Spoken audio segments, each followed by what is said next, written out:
What's going on, guys? Welcome to Frank Analysis. I'm your host, Franco. We're here with a full panel today. These are oh, echo. Yeah, we're having a full panel here today. We're going to talk about Kyle Rittenhouse. Is that a distraction or not? We're going to talk about Ahmaud Arbery, and we're going to talk about how problematic is it that we have gatekeepers on the left. So this will be a free flowing conversation. There's not going to be much of me showing like the news headline and then asking questions and stuff. Anyone can jump in whenever they want. We still have two more people that have yet to join, but nonetheless, we'll get started with some introductions here. We have Marcus Cage, host of the Political Matrix, What I've Been Thinking, and Hebrew Apologetics. We have Kamali Rose, member of the newly named Revolutionary Blackout Network. And we have Jordan of the Yellow Brick Road. So it's great to have you guys on here. I think we're going to have a really interesting conversation.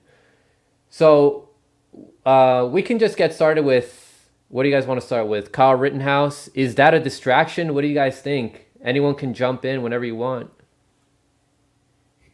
Oh, I'm ready. Okay.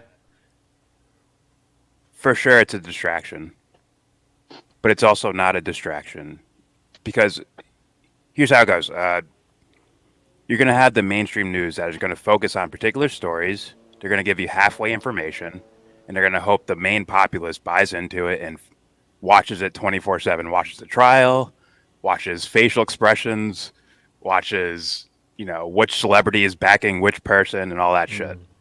And which serves as a distraction to all the other news stories happening in the world or just things happening in normal life, right? People might ignore things happening in their actual lives for the sake of the Kyle Rittenhouse case. For sure that happens.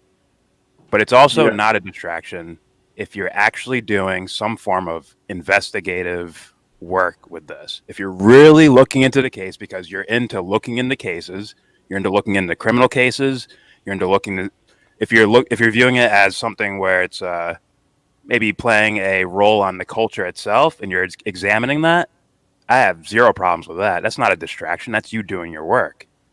But obviously the circus of the mainstream media and some YouTubers as well, a lot of YouTubers actually, the circus of that I consider a distraction.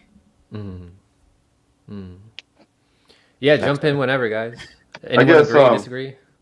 no, I guess I'll dovetail on what Jordan was saying. And shout out to Yo Bro up there. Good to see my boy.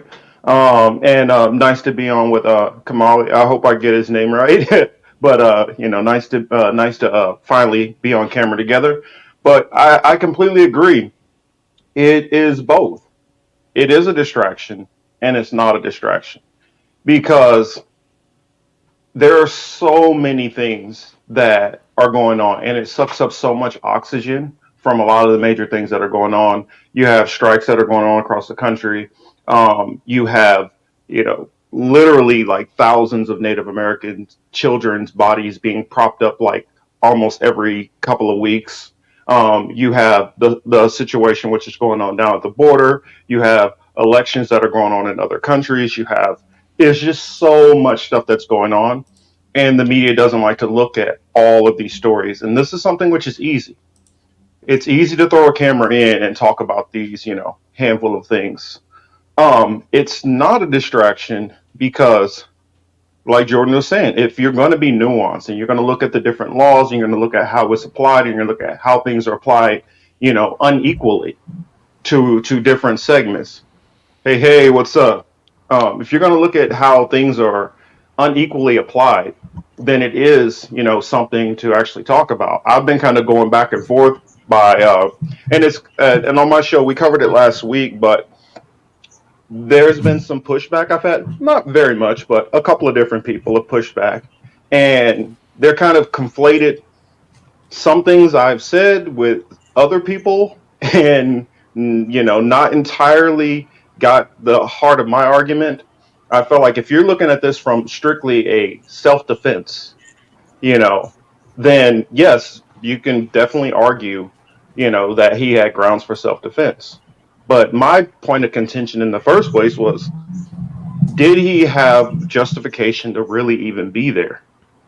If you're defending your own particular area right in front of your own house, he's at his dad's house who lives, in that area, that's one thing.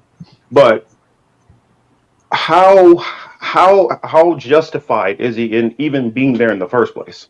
Another thing is, if there wasn't, and people will use, well, the Black Panthers, they defended their community, and I'm like, well, you got to understand, the Black Panthers were defending a community that was being literally persecuted by the law enforcement, which is supposed to be protecting it. That's a very different argument when you're talking about protecting businesses, things which are, for one, insured. For two, law enforcement is supposed to be, there on the streets and protecting those things. And so, if law enforcement is not doing their due diligence, then you have an argument to, okay, maybe somebody needs to step in. But, and I know this isn't a very hot take that a lot of people like, when you have a group of white men who all decide to get armed up and take the law into their own hands, I do not feel any comfort in that situation ever, because it's always the mentality of, one of mine is possibly harmed, so I can just burn everything down. I could destroy an attack and whatever. Now I'm justified to do X, Y, and Z. And that's what we saw time and time again throughout history. Now, some people say, well, some of these businesses, well, what if they're never able to recover ever again? Well, I mean, that's some of the things which happen in life. If the police department is not handling it, or your insurance company doesn't handle it properly, there are all kind of avenues to deal with the loss of property. If it goes to loss of limb, that's one thing. And then they try to push into the whole Jacob Blake thing. And my thing is, that's a law enforcement issue. If Black Lives Matter wants to protest, they're allowed to protest per their, their civil rights. Now, if it gets to a point of, it gets unruly and turns into a riot, that's a law enforcement issue. None of us are allowed to act as an extra arm of the law. So that's I guess, a short synopsis of my take on it.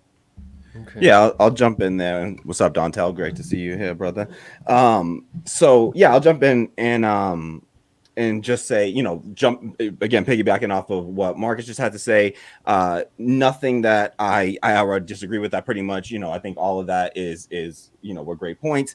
One thing, just where he sort of ended off there, I think, even in, I will just say to this, even in the sake of, I think that we should always still question things like law enforcement and what that even, entails, because as we see, my argument against this is, something like you said, property destruction, even what they will label as a riot, these are uprisings, right? And we always should view these incidents through a lens of morality and ethics. And we always have to keep that lens on whenever we're analyzing these situations. And so we just have to ask ourselves, who has the ethical grounds to take the actions that they're taking? An uprising, in order to gain more property or something like that, or to rioting in the sake of, for the sake of encroaching on people's like personal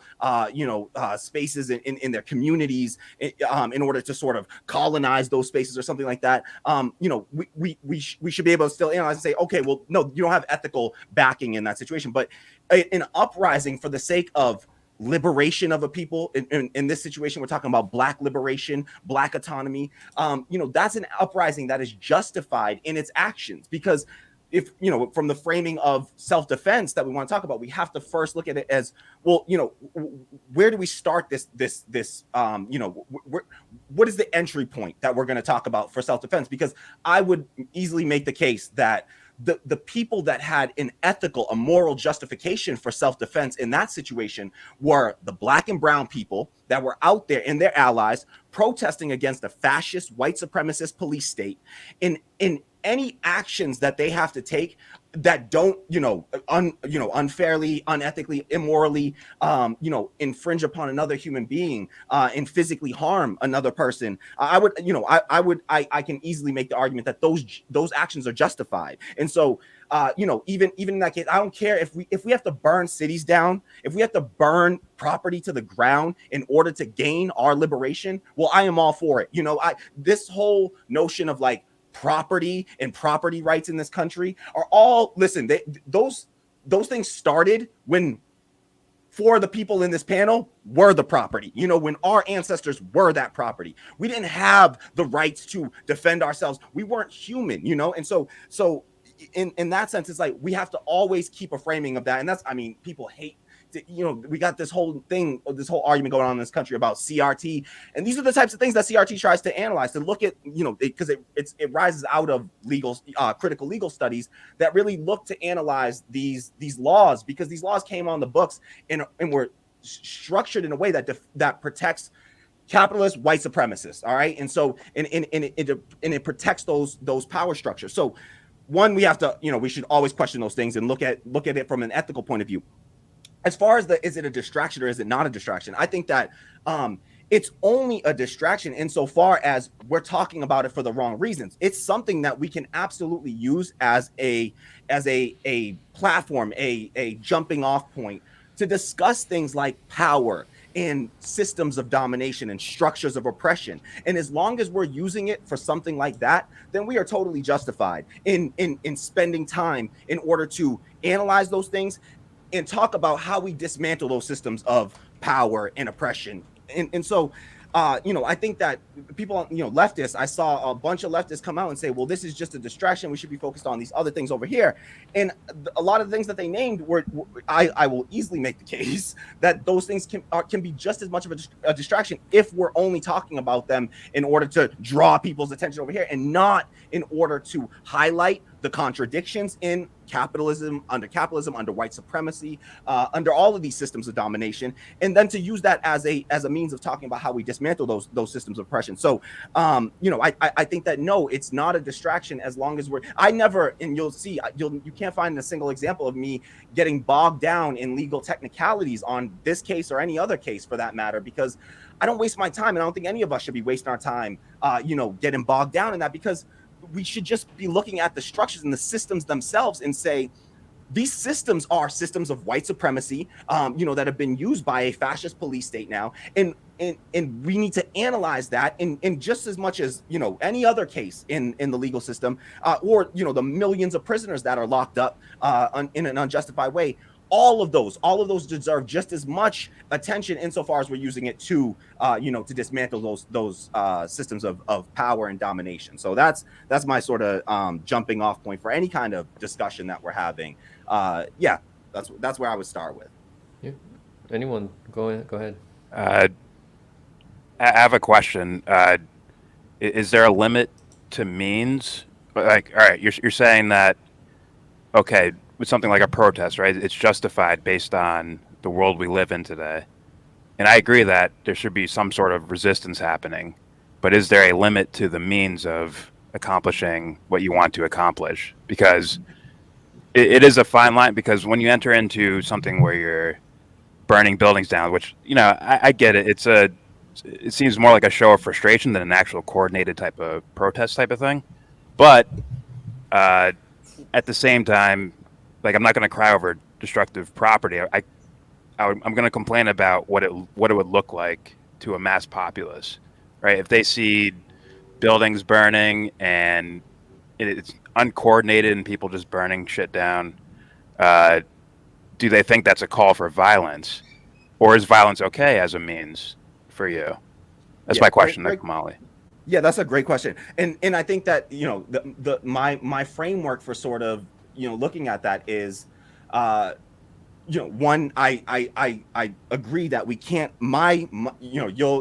For me, something that I talk about often is the development of dual power structures, right?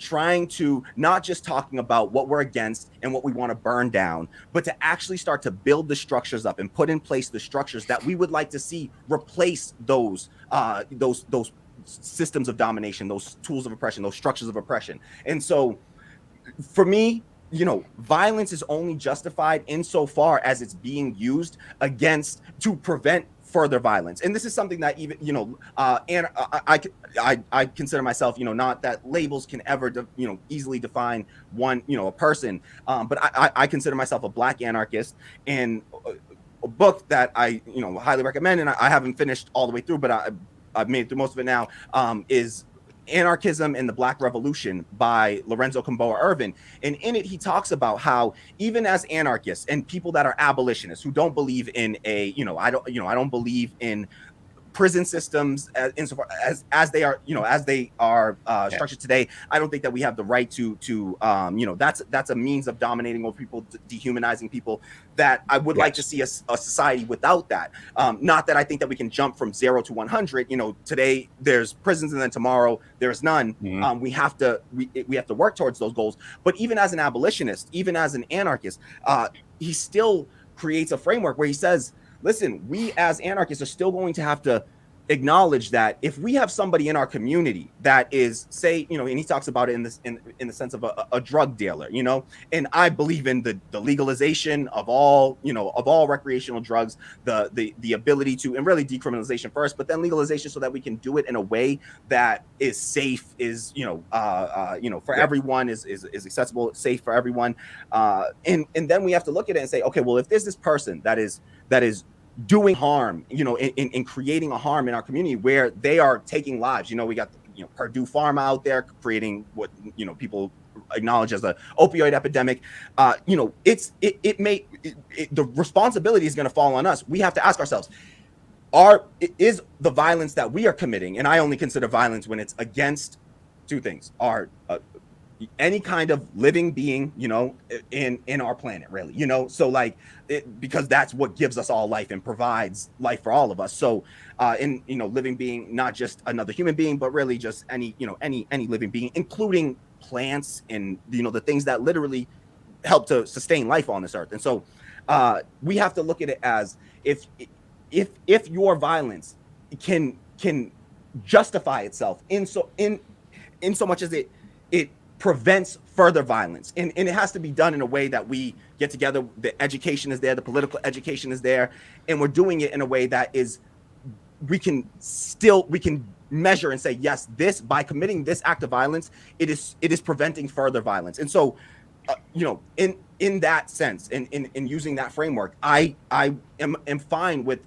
violence, like the easy argument that people will, I forget what the name of that principle is, but if it's Nazis, even Cornel West, comes out and says, he's not a pacifist, in that if the Nazis were, committing a genocide, what we see going on in Israel right now, the settler colonialism, do the colonized people not have a right to fight back against their oppressors, against those people that are colonizing their land? Of course, and I don't consider that an act of unjustified violence. And so that's the sort of framework that I'm using whenever I'm approaching any of these issues. And so destruction just for the sake of destruction, I don't think that it's going to help anyone. I don't think that it does anything for us, destruction just for the sake of destruction. But I'm not against using tools of destroying whatever the fuck needs to be destroyed to gain the attention, to create the atmosphere in which people will become educated, start to move forward, start to move past accepting the way that things are, just because that's how they were born into the system. So I don't know if that fully answers it. Let me know how you feel about that, by all means. Well, all right, I'm going to put violence in the context of person on person. I'm going to keep it there and sort of stay away from the structures argument or buildings or whatever. Now, me personally, I am full-blown nonviolence, except for something like, organized sports or like boxing or some shit. But violence for the sake of getting a message across or getting some sort of political deed done, that I will always be against. But at the same time, I do understand why people would do it. I understand it. I see why it makes sense for them. And well, I think part of it is actually like what history we have. The writers of history are the ones that probably committed the most violence. They're the winners of history. They write the history, and they probably committed the most violence on their way to becoming the most powerful whoever. So I say that because I don't want the people who have an actual righteous motive to end up using the tools of the people that are hurting them the most, the fucking creeper people, I don't want to say evil, but people that do shitty things in the world. I don't want the righteous to be using the tools of them to get their thing done, because then if let's say the revolution wins, right, and they're the winners of history, and they're telling us about, oh, look at these guys, they oppressed us, they did all this, and this is how we fought them. Now you have future generations looking back at that and saying, well, if we don't like our society, the only way to get shit done is to, get our guns or violence, I guess, or send some type of political message through violence, and it turns into a vicious cycle, I think. I want to hop in. I guess since I'm kind of more, I guess, in the middle between the two of the perspectives, I look at it like this. It's about justified violence versus just violence in general. If you just look at all of it as violence overall, a lot of the way the early colonists got their power, colonizers, how I prefer to call them, it wasn't just, okay, well, we're in a war and we're fighting people and we happen to overcome and we used violence. It was and especially we just had Thanksgiving happen. I mean, we go to the Pequot Indians, how Thanksgiving even became a thing. They massacred a whole innocent group of people who didn't do anything. That's a different form of violence than fighting back against an oppressor. I mean, some of the fighting which you're doing when you have police who, like the Black Panthers, when the police are coming into your neighborhood and they're planting drugs on people, they're killing people, they're raping women, they're doing all of these things. When you fight back violently there, that's a form of defense versus just going out and committing violent acts. Just like I say, we also have to be careful, even when we're fighting back against these systems. Are we using violence in the time when, okay, this person has gained what they have over years because of their ancestors committed violence? I don't feel it's justified to go after those people in a violent manner. I mean, but if you have somebody who is at that level, who is at an oppressor status, and they are using the tools of violence to keep you down, I don't see anything wrong with pushing back against it. That's why I say it's kind of a little nuanced, my opinion, because if somebody's just, say, a random guy who he owns a shop, and people are trying to run into his shop and tear and burn it down and all that, I would support that person, even if they do come from, a history or background of the oppressor or so-called, a white privilege, to be able to defend their own business or their store. But, and I'm talking about like small businesses, of course. I'm not talking about Gucci store, having the right to defend themselves, or Bank of America, when a lot of them got their money and started up directly from the benefits of slavery and things like that. I just want to make sure that that's clear. I'm not talking about some mom and pop store that, yeah, just because they have a store and maybe their grandfather might have been, he might have been able to, move up through the ladders of success through his white privilege, that now his son, who a store is left to, needs to be attacked for that. I'm not saying that. But a lot of these major corporations, they don't fall under that same category. Yeah. So, and I just want to jump to say that if I didn't explain it correctly, I agree with everything that you said there, Marcus, and that's really what I was getting at as far as justifying violence. There is such thing as justified violence. Mm-hmm. Like you said, in the case of the settler colonialism, I absolutely believe the colonized people have a right to defend themselves against that. And it's all about, yes, using violence only in the case of preventing greater violence from happening. And again, that makes it really clear cut. You can't, if you're not a type of person, if those colonized people were not going to go infringe upon your, civil liberties and your ability to just exist, then they would, I would turn around and just, I don't care about what the ethnicity or race or gender or anything of the person that's committing that instigatory act of violence. I just care about who's instigating the situation, and that's really the principle that I think that we all, should be defining it on. And to just say no violence, like, I make the mistake of reading the comments sometimes. Somebody said, "How about no violence?" No, there's no such, like, I wish we lived in a world where there was no violence, but sorry, the violence is already happening. Okay, and so we have to talk about would no violence means we sit here as leftists and sit back and let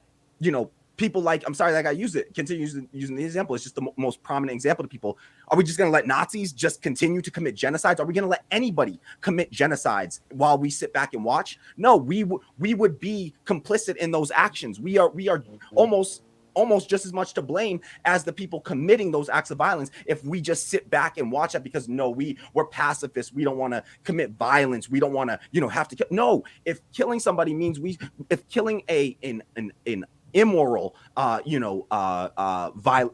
immorally or unethically violent person prevents the death of innocent lives, then we have to do it. Is our duty to do that as leftists. So I say, Kamali, can I throw a name in for you instead of using Nazis over and over? Throw in Milosevic, because that's part of why I joined the military. Milosevic was killing Bosnians, so that was white on white violence. And I joined in because I looked at the oppressed class who was being oppressed and being slaughtered and being genocided as wanting to be on the side of helping to defend them. So I was just trying to give you another example there you could use.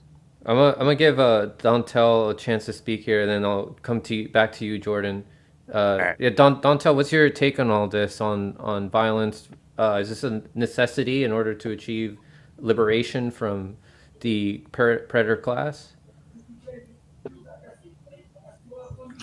So I'll answer the question. I was catching some pieces of the conversation before. I don't know if but I'll just answer the question you asked me.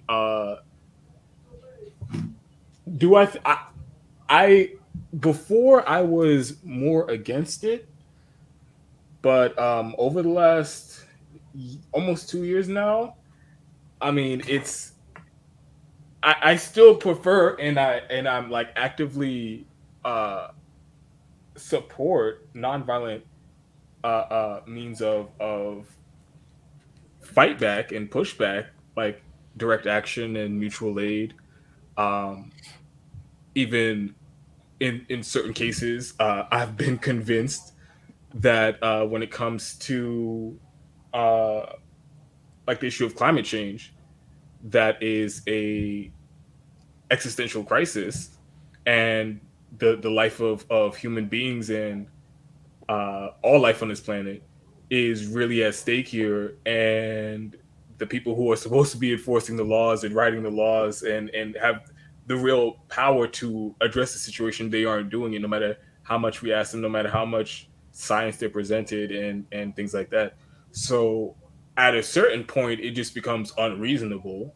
And you're at certain points in history, like this country, everybody forgets was founded on like a violent revolution. They enough people were like, all right, this is enough.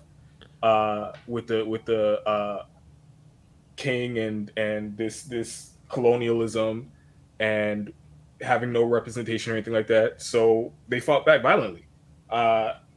You can say that it was the right thing for them to do. You can say that maybe they should have tried non-violent means of pushback, but at the end of the day, they did it, and it was fairly successful, more successful than if they didn't, I would say. So at certain points, it's necessary. I can't 100% say right now whether it is, but it's a conversation worth having. Yeah, and I mean, I'll jump in real quick, just to say that as an anarchist, somebody that is always talking about dual power. One, I am always the things that I advocate for are all so-called nonviolent actions and means of building ourselves up. And what I really believe in is the right to a people's, like, autonomy, Black autonomy. I want first for Black folks to be able to be able to build up our own communities in a way, and be free of domination from other groups, in as long as doing whatever we have to do to protect that autonomy for ourselves. I think that's fair, and I think that all groups deserve the right to that autonomy, however they choose to identify. And not to say that I'm some sort of Black separatist or Black nationalist or anything like that. I still want to be able to cooperate with and collaborate with and build build collective economies with all other groups, Black, brown, white people everywhere. But I know that in order to do that, we first need to be able to, particularly as Black folks in this country in particular, build ourselves up in a way that we're strong enough so that we don't get overrun by the dominant group. And I think that all minority groups, all groups that are sort of below others right now in within these structures, they have to be able to first build their collective power together, and then to use that to make sure that they fend off any kind of attempt by the dominant group to overrun them in those spaces. And so even as Black leftists, I think that we still gotta talk about how do Black folks first build up our own communities, protect ourselves in a way that, because if we try to always be a part of the broader coalition, what we see keep happening over and over, and Lorenzo Camboa Irvin talks about this in his book, is we've seen too many times as we try to build coalition with other folks that we get overrun by the dominant group, we get betrayed by them, we get they erase us, they through internalized racism and other methods, they simply we get dominated over even in those spaces, and then things get cast to the wayside that are sort of Black issues, when it's really and I don't want to just, I can't just go work with any Black person either. I need people to have the political education of having this sort of moral grounding, of knowing that we're not going to try to recreate. We recently had the General Strike Summit, and we had a guest on a panel that I did on worker cooperatives and building dual power. And I just finished up a conversation earlier today that I hope to make public, that we had. But in that conversation in the General Strike Summit, and in our conversation today, Linda Kiki, she accompanied the Zapatistas in Mexico, and she's also she did her dissertation on Palestine, and then went to Palestine amongst accompanied Palestinians, and talked about, and she defended her dissertation there to the people that she wrote it about. And one thing that she talks about is, like, she gives this framework of people that are sort of, there's the above and below, and what she talks about is, like, there's the structure of the above and the below here, and there's in empire, the way that empire continues to exist all around the world, and imperialism continues to be propagated throughout the world, is that empire has a way of, even within the subgroups, even within those that are in the below, they have a way of convincing a certain subset of those people that are in that below, because we are, as we all are either above or below in different contexts, right? In this, in a system of white supremacy, I'm below, white people are above, right? But even still in the topic of race, as a light-skinned person, I am, versus a dark-skinned person, I am above, and they are considered below still.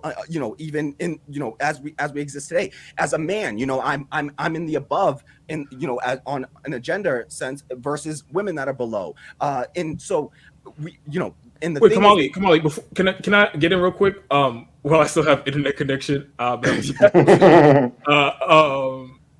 So I know this is like kind of was connected to the conversation about the Rittenhouse case, and I just want to be clear that my answer was just in general to the question about whether violent resistance is ever warranted, but if it's related to, like, this part of the conversation is kind of related to that, I feel like I should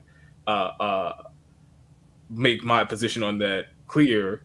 I don't think this would be one of those instances where it'd be justified violent some type of violent response would be justified.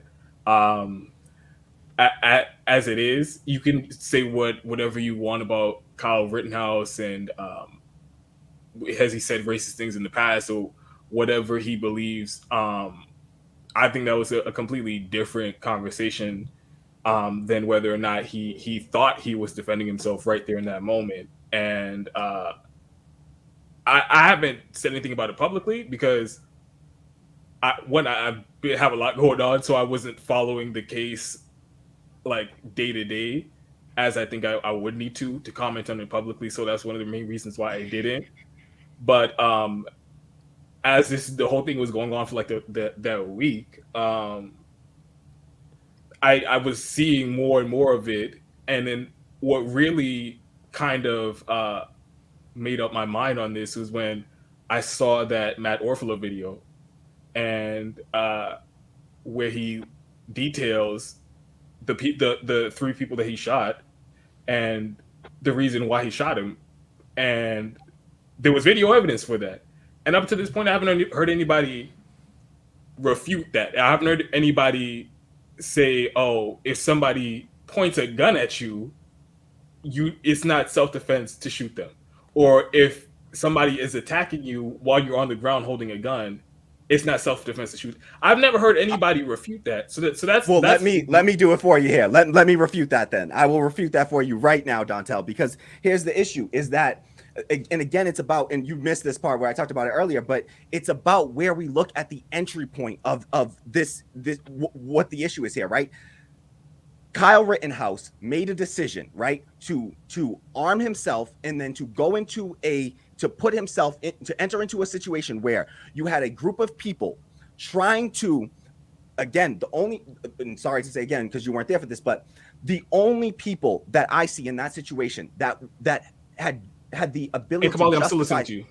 Yep, that had the ability to justify self-defense were the black and brown people there protesting against a white supremacist fascist police state. They had just seen yet another black person shot, paralyzed, after all the constant acts of brutality and murder that we've seen, and not just but unaccountable murder of black and brown people in this country, right?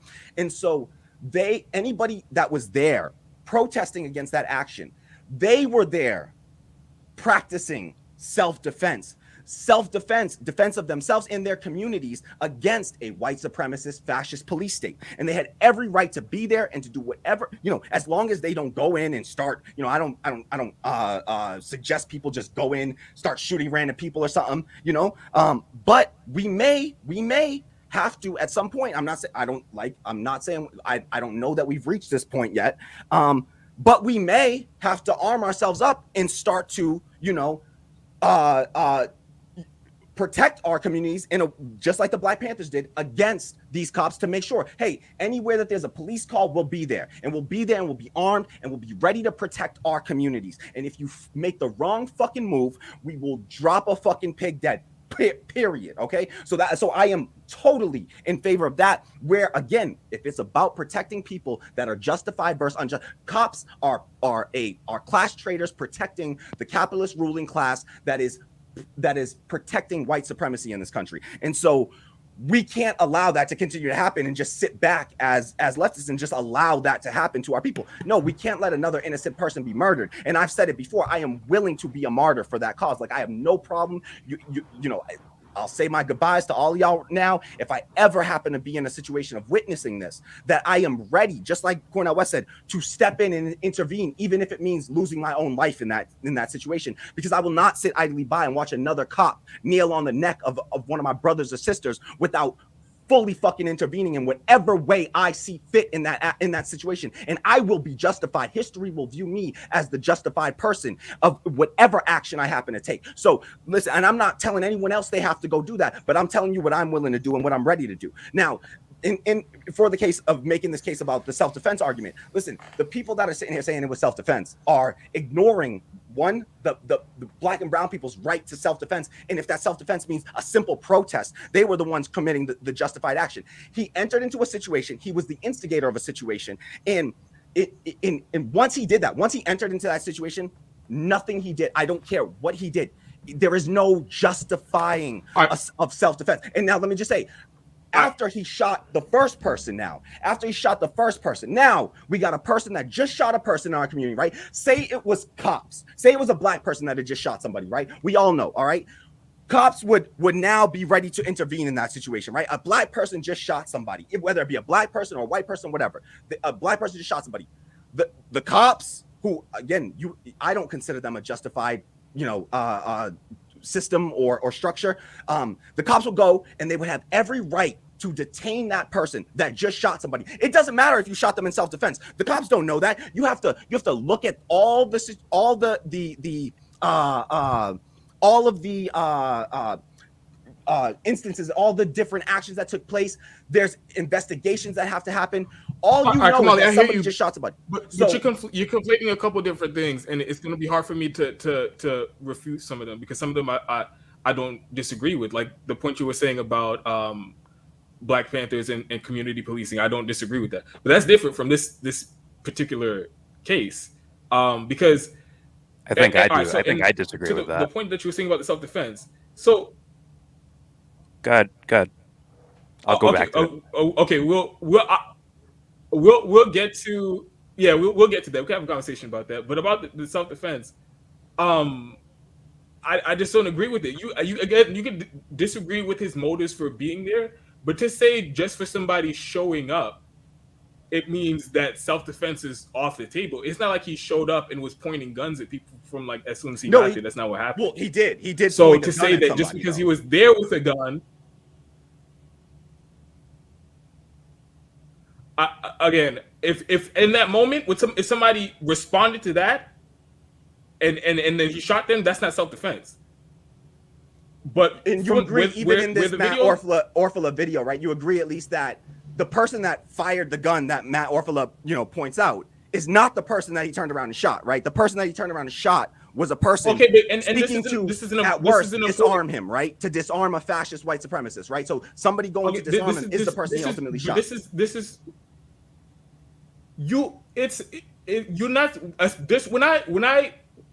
again one of the reasons why I wouldn't want to comment on anything like this without watching the whole trial. But if any comments that I provide to this, I would try to do it from the perspective of somebody who would be sitting in the jury.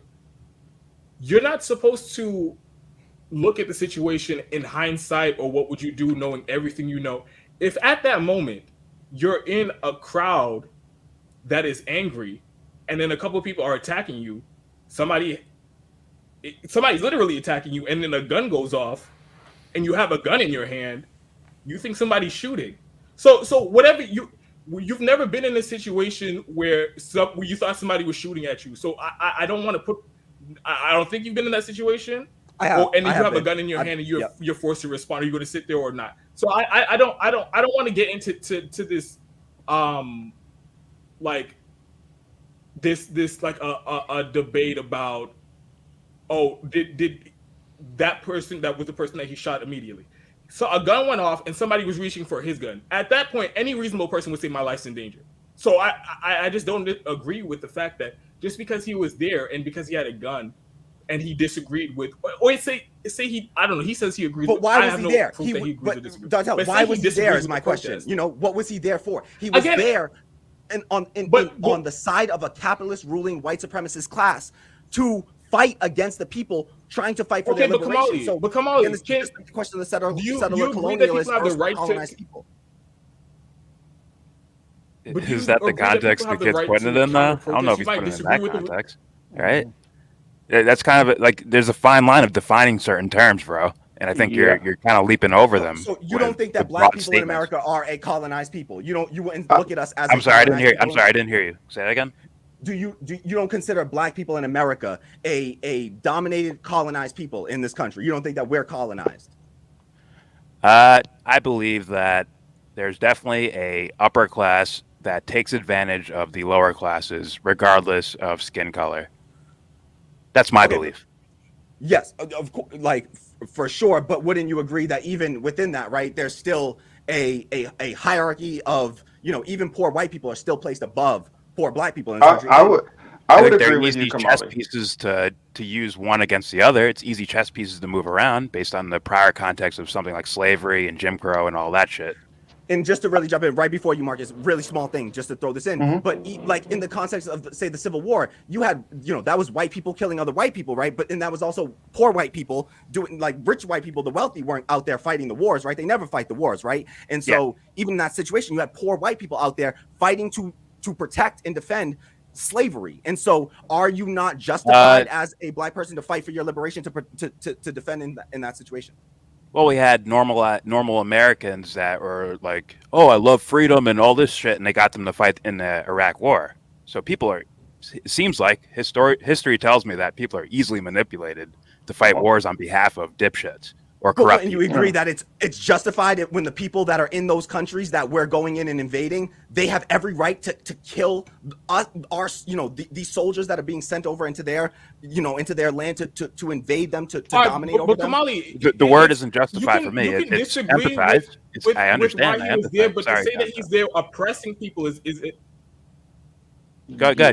I just because I feel like people are confused. You can disagree with him. You can not like him. You can say he's racist and all those things. I'm not him, and I can't refute any of that. But to say that he was there, and you can even disagree with why he was there. Say he was against Black Lives Matter protests, and he just fundamentally disagreed with them, and he was there counter protesting. Just because you go and counter protest an event, it doesn't mean anybody there has license to threaten your life. And then on top of that, like this conflating him with white supremacy, Kyle Rittenhouse in that moment was not white supremacy.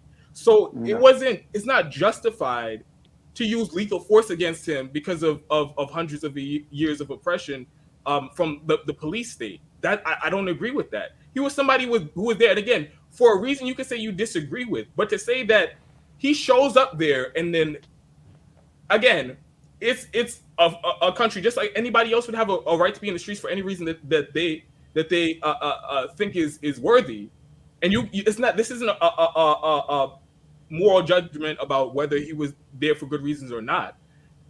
He thought he was there for whatever reason he was there for, and people don't agree with him. And people don't agree with him. So does that mean the second he arrives there, it's anybody has license to kill him? I don't agree with that premise. I don't agree that just because he appeared there, that means anybody can threaten his life and he has no right to self-defense. I don't agree with that. I wanted to add this. I live in Florida. I know plenty of people. I know plenty of people who walk around with guns, who go around places with guns. And if you're going to tell me just because they showed up at a place with people who they don't agree with, it's licensed to kill them. I don't agree with that. I did not say that. Again, it's all about who has the ethical, justification in the situation. But I'll respond after Marcus jumps in here. I think we're looking at this. I think, Kamali, you're looking at this a little bit vague. We also got to remember, and I made this point because this is very nuanced. Yes, he did cross state lines, and once you cross state lines, you have different laws. But also another thing is he was a lifeguard in that town. His father lives in that town. He has friends and family in that town. I don't think that he came there looking at it from upholding a white supremacist status quo. Not directly. I'll put it that way. Not directly. I would say, in my opinion, overall, I guess to sum it up kind of shortly and give it back to you guys on this is, I feel because of his upbringing and some of those things, yes, part of that, he has an emotional tie to it. If you're worried about your possible loved ones and friends and families, and just like I told a friend, I said, if I wanted to go across town and help defend his business, okay, that's nothing wrong with that. But if I get into a situation now because I defended his business, then there's the question to be asked, did I have the right to even be there and be in that business? That's where I come from with the whole Kyle Rittenhouse thing. Criminally, do I think he did anything wrong because it turned into that situation and it became self-defense? No, because I literally grew up in open carry states where people walk around with guns all the time. And so just because he's carrying, it doesn't give somebody the right to feel like that's automatically a threat because he is carrying it and to attack him because he's carrying. Now, like if you said, I can't refute that part because I don't know. If he did point a gun at somebody, then that changes the whole dynamic of things. But the only evidence that we have to go on, like Dontel was saying, got to look at it like a juror. The only evidence that we have is the situation where we're noticing the attack on him first, and he's trying to defend himself to get out of that situation. I wouldn't feel like if somebody's attacking me and I'm carrying a weapon, I should just lay there and be beaten and pummeled, and somebody should take my gun and shoot me just because. And Of so course not. that's where I say he is. Uh, as far as a court of law, criminally, by technicality, yes, he would be innocent, but civilly, he is 100% guilty Yeah, because civilly, about to he say, he yeah. he should not have been there. So I feel like those families do have a justification for a lawsuit because he put himself into a situation he never should have been in. That's why I say it's a little bit more nuanced. And I agree with Kamali on that. But the idea of taking it outside of the laws on the books, like I don't think that we should be discussing it in that manner. It should be looking at it as trying to assess the scenario and make ethical assessments of of the whole thing that transpired. So I think it should. I'm not going to argue this ever about the court of law. I don't even believe in that shit, anyways. To be honest with you, but it's it's a weird scenario because I do think this Kyle kid probably in his mind probably like a culture warrior type of kid watching shit on the internet. Oh yeah, He oh gets yeah, Antifa and Black Lives Matter are here, and oh yeah. I need to defend my city and whatever the fuck. And Hmm. all that stupidity led to him showing up there. Now, Hmm. should they have attacked him? Based on the things I've seen, no, I don't think so. But should he have been there? Fuck no. Fuck no. He should not have fucking been there. He's a so kid carrying around an AR-15 around people who he doesn't know that could look at him like that's like almost threatening just by being there. Is you walking around with a fucking big gun Hmm. like that Yeah. and people don't know you? Like that, who is it? Yeah. yes, and Yeah. I 100% agree with everything that you just said there. And Jordan, and that's the thing. It's like when you talk about from the perspective of a jury, that's where I completely split from this because I never look at it from the perspective of a jury. Because if we look at things from the perspective of a jury or by the technicalities of our legal system, then that means that we would then be arguing in favor of things like millions of people being locked up for weed right now. That happened under Thank this you. same legal system that is protecting this dude right now. And so I just think that we have to throw that all away. And let's be like, that's my, the sort of my starting point on all this. We throw that all away because we're never here as leftists making the argument that we should just follow the laws as they are on the books. We're constantly advocating for policy changes that will absolutely change those laws. And because we know that, like Martin Luther King said, there are just laws and there are unjust laws, right? And so we have to look at every law that's on the books and assess that whether it's just or not. And it has to be from an ethical perspective. And so I have none of this, like I have a whole thing about the idea of like private property. Like I believe in personal property. I do not believe in the sense of like eternally bequeathable private property. You can own some piece of land and then you just get to bequeath that to your child and their child and forever and ever. And with no determination of the needs of the community to access that. Look at the situation that it's gotten us into now. None of us can just go. I lived in Jamaica, in rural Jamaica, where I lived. You can just walk. You can go find a piece of land that's just unfarmed, untaken care of, and you can just fence off what you need, and you can start to care for that land. You can plant your food. You can go to the forest. All the trees are.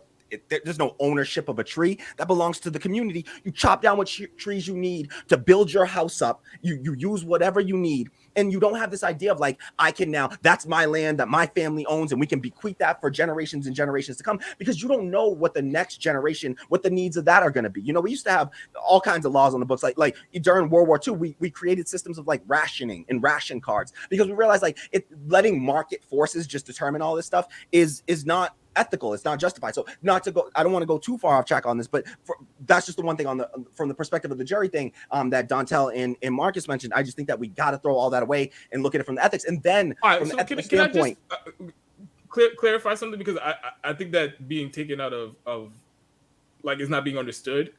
I'm not saying look at it from the perspective of the jury because the law is 100% correct and nobody could Yeah. ever think anything outside the law. I'm saying that because the way that it functions, they're not supposed to look like all this other noise that was in the media. That's not supposed to be relevant in their decision making. That's what I'm talking about. Mhm. Oh, he said this racist thing when he was in 6th grade. I don't think that's relevant. All I think is relevant is what happened in that moment.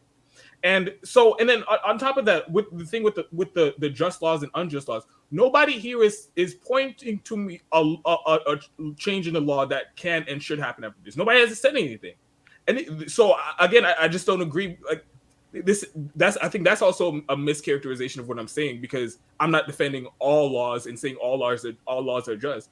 But if you're going to say that some laws are unjust, which law here was unjust? Which law here needs to be changed? Because the law of self-defense and how answer.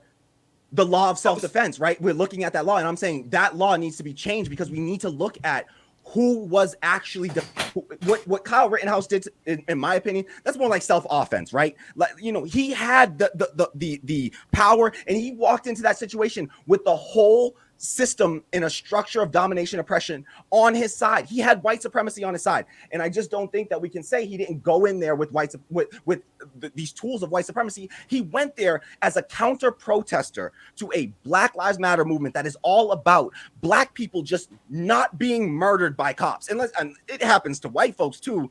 It just happens to Black people at a much higher rate, right? I don't think that cops should have the right to go shoot any person, unarmed people or unjustified. I don't think that any cop should be allowed to do that, to go into any community and kill people in an unjustified, unaccountable way.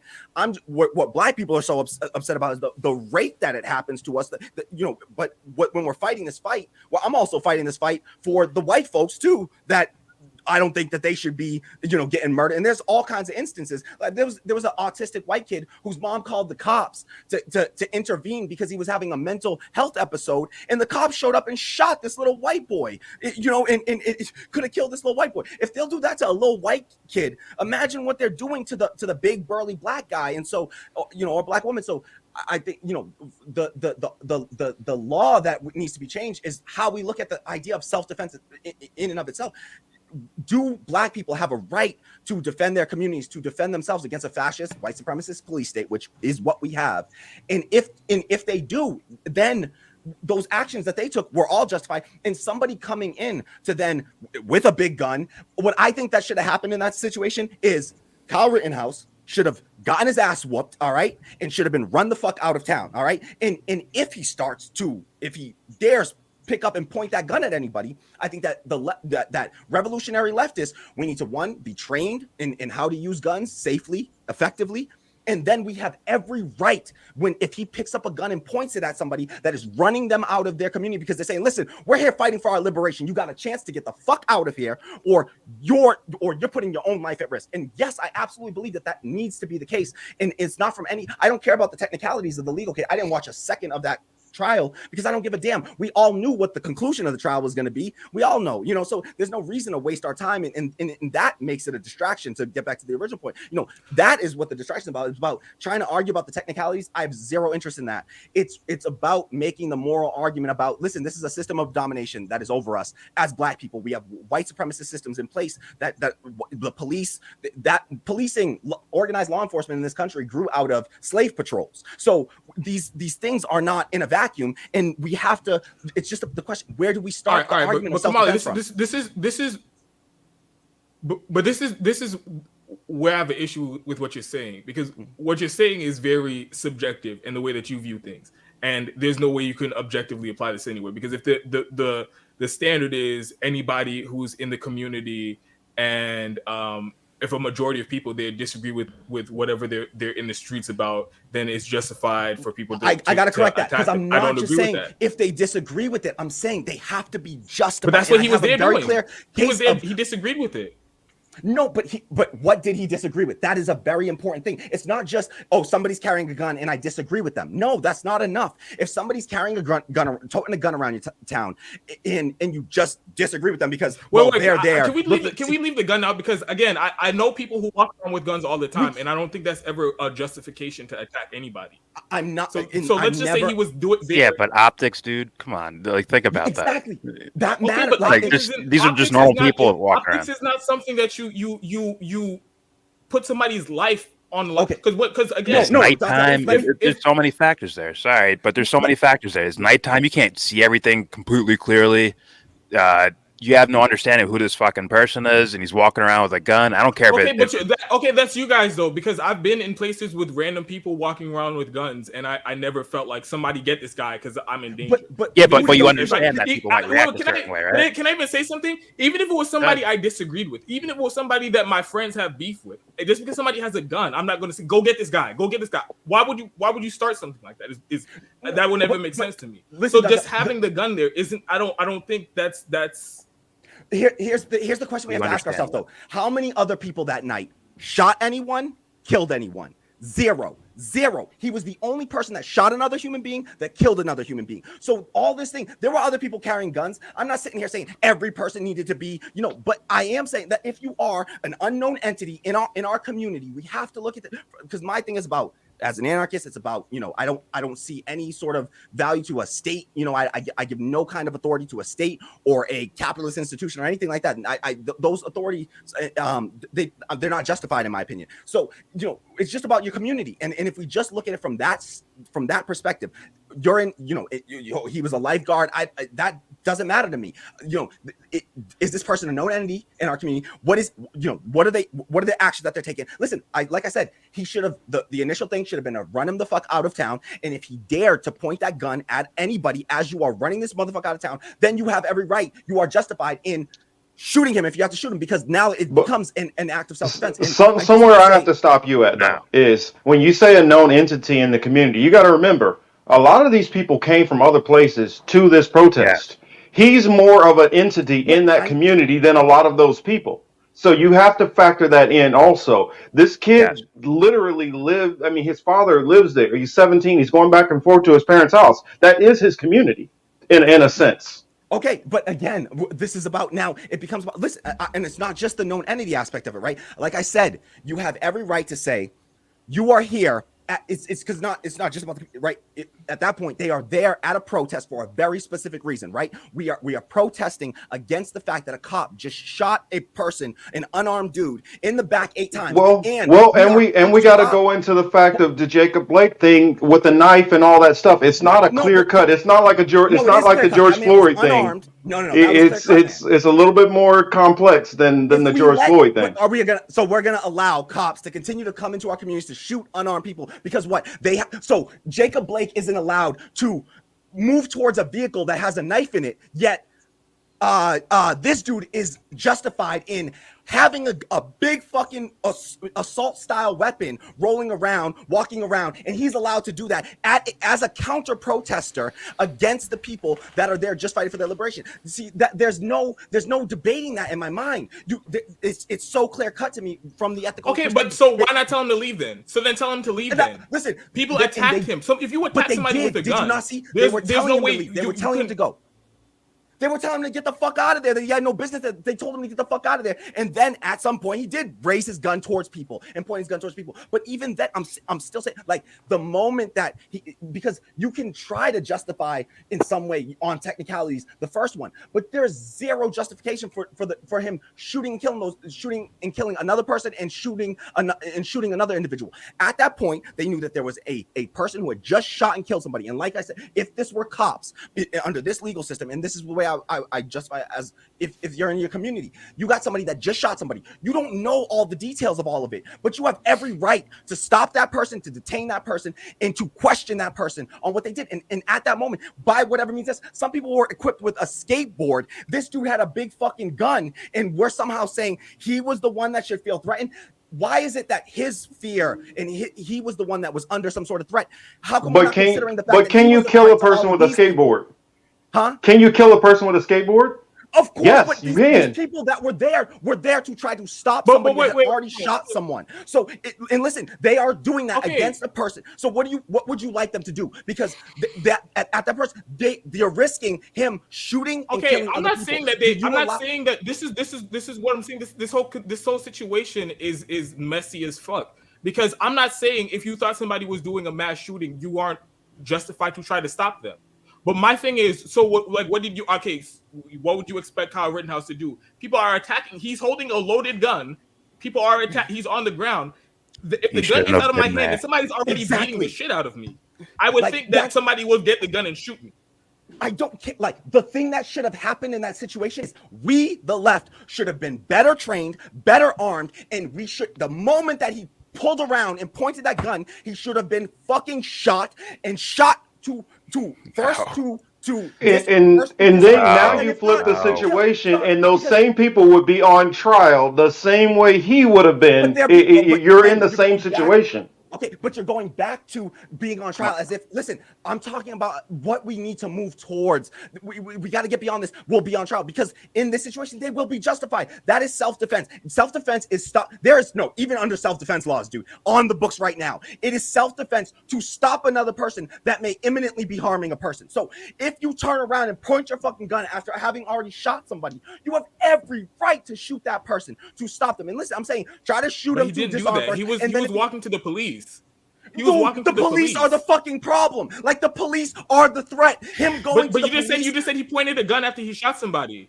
But yes, But you just said he I don't pointed the care. gun You're at them saying after he was shot running somebody. to He the didn't do cops. that. You mean the same cops that we were out there protesting because they kill people with no accountability? How is him running to the police a justified action for black people, like, or for any oppressed people in this country? You can't just look at, oh, he was going to the police. Well, those police were the fucking problem in the first place. Why But you do just we said- feel but you like just him said- going to but the you police just was going to said- make our community any safer?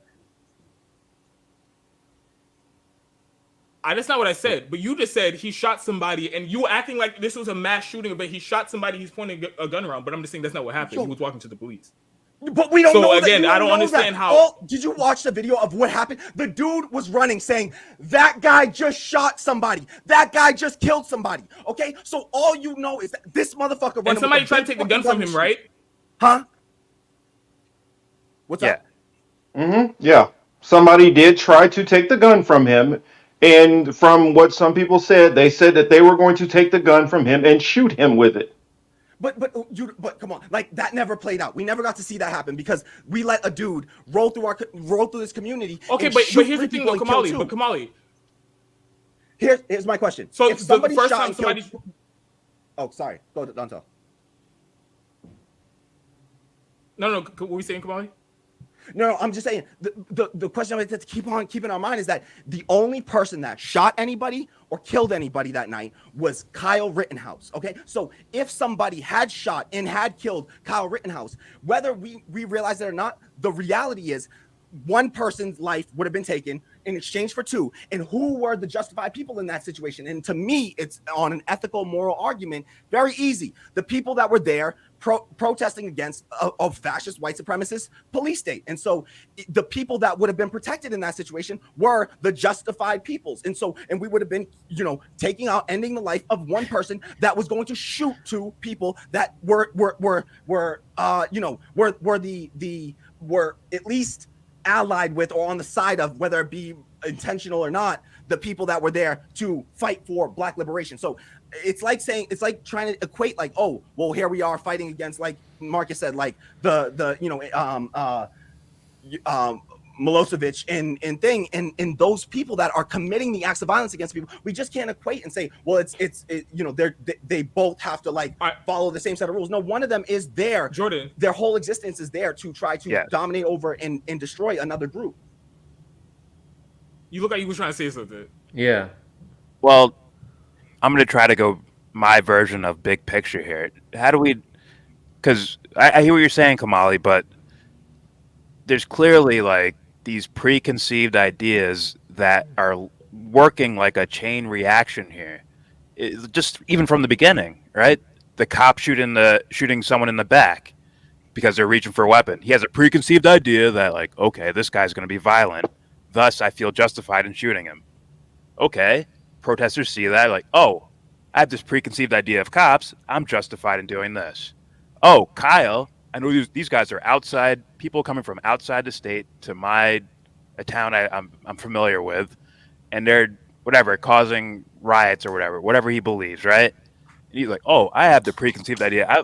I'm justified in doing this, and it's just one giant chain reaction of things instead of settling down, looking at what are the exact facts of all of this, of everything, from the shooting by the cop to maybe why people are pissed off about that, to why Kyle would, let's be real, probably sit around watching internet videos of rioters doing things in whatever cities around the country and saying, "Oh, look, they're trying to destroy America from the inside," or whatever fucking bullshit ideas he's thinking of, right? Or maybe his family's thinking of, and he's borrowing it from them. All those need to be examined, and that's where you find the root cause of a quote unquote solution. I don't think because Kyle did this, I'm justified to do this thing is ever going to work. Not strategically, not like strategically for what you want, right? You want a free world with a free people, with everyone's taken care of. I don't think that strategy will lead to anything like that. I think you need to get to the root cause, which is people's mindsets, their conditioning. What are they looking at, right? Kyle, all sides feel justified. That's the ironic, funny thing about it. Every side seems like they probably feel justified in what they did, yet fucking 2 people are dead. One kid won't be able to live a normal life for the rest of his life. Let's be real about this. Rittenhouse, his life. 2, because the other one was armed. The third person shot. Remember, 2 people. Yeah, 2 people died. 2 people dead, but another person maimed. Another person hit in the badly arm. maimed. Yeah, shot his arm was half blown off. So that Jordan was saying, it's not to live fully, the full life that he should have been allowed to live. And what gave Kyle Rittenhouse the right to go and to commit these actions. And my thing is it's just a matter of if we don't, and I'm you're talking to a guy who, listen, without I don't talk about these things in my daily existence and stuff. The only reason I think that we're even talking about this, honestly, is because a bunch of leftists, particularly white leftists, if I'm being all the way real, they decided to come in here and to try to justify based on a bunch of legal technicalities in completely jumping over and ignoring the moral and ethical arguments here. And I think that if we just pull all the way back, like what Jordan was saying, and just look at this from the ethical standpoint, then things start to become very clear where it's about. And you can, and then in that situation, there's no technicality here, and we get to go to the root of the problem. But in order to address those root problems, which I am 100% behind you on, Jordan, we have to get to those root issues. And that's why I talk about all the time, we got to start to build up dual power by developing the institutions that we would like to see replace these existing institutions. And I'm advocating for all methods of nonviolent actions. I only think that we should resort to violence in the absolute last case scenario. I never want us to jump into that to be the jump off point. Never, ever, ever. But I do think that we have to talk about how we're going to protect our communities so that innocent people don't die. And I don't, I will, even people want to say, oh, this guy was a child rapist and this, Kyle Rittenhouse didn't know that one. And I don't think that doing that condemns you to instant death, So I don't think that that's the justification either as an abolitionist and somebody that believes in that all people can be transformed and can eventually, get better. I don't think that that's the instant response to that. I don't think that we should, he was also a victim of that sort of behavior. Why don't we look at that and also justify the systems and talk about the root causes as well of people being abused? He was raped as a child, for multiple years as a child. And so I don't want to get into the fucking details of this because Kyle Rittenhouse didn't go into that situation with that knowledge, right? And so to me, we just got to pull back and look at it from an ethical, moral standpoint and say, jump in, Dartel. No, I'm down with a big picture moral conversation, but I don't think that was happening at all. I think it was, especially because of the media, it's almost nobody I saw knew the fact. They had the facts exactly backwards. So I understand the need to, or the desire to have a broader picture moral conversation, but it's hard to have that conversation when nobody agrees on the facts. So there were some people who try to correct the record on the facts, and I'm not gonna condemn them for that. I'm not gonna say that they support Kyle Rittenhouse, they support white supremacy because of that. I will condemn honestly them. think a lot of them. Let's get the elephant out. Let's put the elephant in the room. Are you talking about Jimmy Dore here? Like, I saw a lot of people. Because Fiorella, yes, I am talking about Jimmy Dore and all these folks and the thing is that we have to acknowledge, and this is a part of how we have to build a framework about who we're working with, who we consider building solidarity with and working in solidarity with. We absolutely have to think of this because we got so many people that they talk about class solidarity, but it completely ignoring the class element in this, right? And which class Kyle Rittenhouse was there representing and protecting, right? Because that's thrown out the window. The same people like the Jimmy Dores of the world who talk about class solidarity ignore the fact that it was a bunch of brown, black, working class people that were there trying to put in their allies, protecting their community, right, against this domination from a white supremacist fascist police state, and what that does is when we allow those people in to be a part of our spaces, and to try to build coalition with those people, I think that what that then does is it then pushes a whole bunch of black folks that would otherwise we could have we can be in community with, but they look at that and they immediately look at you sideways, because what are we doing out here as leftists, sitting here arguing technicalities of a legal system? Like, that alone is a framing that completely throws away all the other shit that these people claim to stand for. The Jimmy Dore and others claim to stand for about, hey, let's look at this, not just accepting the system as it is, but questioning the system as it stands and talking about the ethical, the moral argument to be made here. And from an ethical, moral argument, the easy thing to say is like, Kyle Rittenhouse never should have been there. That should be an easy one for all of us. Like, that dude had no business being there.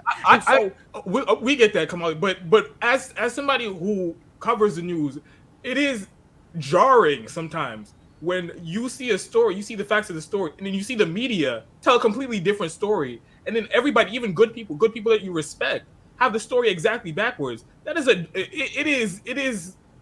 that's worth correcting the record. So I don't. Let me just be different than what Jimmy did. Yeah, and this is the same Jimmy Dore. There's a video. If y'all need, I will pull up the clip of the Jimmy Dore video. There's a Jimmy Dore video that you can find. You can share the clip if you want. Like, there's another one. The one that I'm referring to is a different one that should have warned us about Jimmy Dore and let us all know who he really was, what he really was, and who he really was, and why we can't just look at it. There's a clear distinction that we need to draw between authoritarian leftists and revolutionary leftists. And authoritarian leftists are just looking to, and this is the thing about this, this framework of above and below. There are a set of people, and empire always works. There are people that are in the above and people that are in below. And the way that empire in these systems of domination continue to exist is that, and you can see this in like an example, like look what happened to Jewish people, and then they moved to Israel, and look at what the Zionist movement has now become. They are doing the same thing that they left, that they were pushed out for. They are now creating that same system of domination and oppression over the Palestinian people. And why? Because empire always has this way of, they got the above and the below, and what they do is they convince a set of people in the below that might fit one of those groups in the below, and they convince those people that their goal should be to simply get into the above. And what we really need to be looking at as black left, or as leftists of any color, creed, whatever, is, and this is something that this is a framework that Kiki talked about in that panel on dual power at the General Strike Summit, is the real leftists that we need to be in community with. The revolutionary leftists are not simply looking to move from the below to the above, but are rather trying to be this side by side. So we're not trying. I don't want to see a system where black people are dominating over white people. That's not my goal, to have some sort of black supremacist, black people dominating over white people. I don't want to see a system where women suddenly move from the below to the above, and now we got the whatever her name is, that was like the torturer CIA lady or whatever that they put that they put into that role in the CIA. Gina Haspel. Exactly, Gina Haspel, the hashtag girl boss shit. Like, I don't want to see that. I want to see a bunch of people, revolutionary leftists, that are about working side by side with people and not trying to recreate these systems of domination over anyone else. And so Jimmy Dore he showed us what he was really about when he sat there during the Charlottesville situation. There's a video of him, Google Jimmy Dore, Charlottesville Democrats, all right? And you'll find the clip of him where he tried to make the case that the police and the Democratic Party were working in a cooperation to dupe the white supremacists, fascists, the neo-fascists, that the Democratic Party in the police were there to dupe the fascists into killing the leftists in order to divide the working class up. That's bullshit. And that just simply looks at everything through a framing of, okay, well, my enemy's enemy is my friend. I hate the liberals. So if you hate the liberals, we're in community together. But guess who hates the fucking liberals? Fascists hate the fucking liberals. So we can't just say my enemy's enemy is my friend, right? We have to have a better analysis, and we have to look at people and always question in all of our spaces, who is trying to recreate these systems of oppression? And I'm sorry, but I'll continue on the Jimmy Dore shit, because he keeps on recreating capitalism in the one structure where he has power, which is the Jimmy Dore show. He just did the most capitalist bullshit I've ever fucking seen in my life.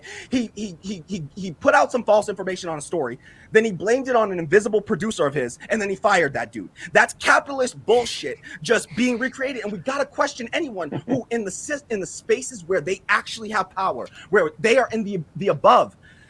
Why are they recreating those same systems of domination and oppression? And if they are, they're not, we can't be in coalition or community with those people. We have to continue. Listen, we can try to educate those people, and we must educate those people, bring them along until they are educated enough and they understand and recognize how we have to dismantle these systems of oppression. And then we must be in coalition with those people. And I don't care about race, gender, any sexuality, anything like that is not my basis for it. It's all about, what is your analysis of these systems of domination and oppression, and what is your real goal? And if you're not trying to dismantle those, I'm not about it. Jump in, Marcus. Sorry. Yeah, I want to say. Well, I feel like you can't. I get that you that's not your issue, but I feel like the moment that you ignore the racial stratification, also it is a class issue, but there is a racial stratification and things that are going on also. If you ignore that, you're being blind to a big part of the problem that's going on. It's a reason why I watch four talented, well, I'll say five talented, counting Franco, black and brown people here, who they're not getting the same push, which I see a lot of white leftists get. I watch plenty of white leftists who I feel, who the fuck listens to these people? Why do they have such large audiences? And they don't know what the fuck they're talking about most of the time. And it's because of that same blindness that's been going on when you're not focusing on some of that racial stratification. Now, if we have allies, non-melanated allies who are able to look at those things and be able to look at them fairly, then okay, that's a different matter. But that's not being addressed. And a lot of people who they would love to just put it on class, when it's not all class. There's more shit going on that needs to be looked at.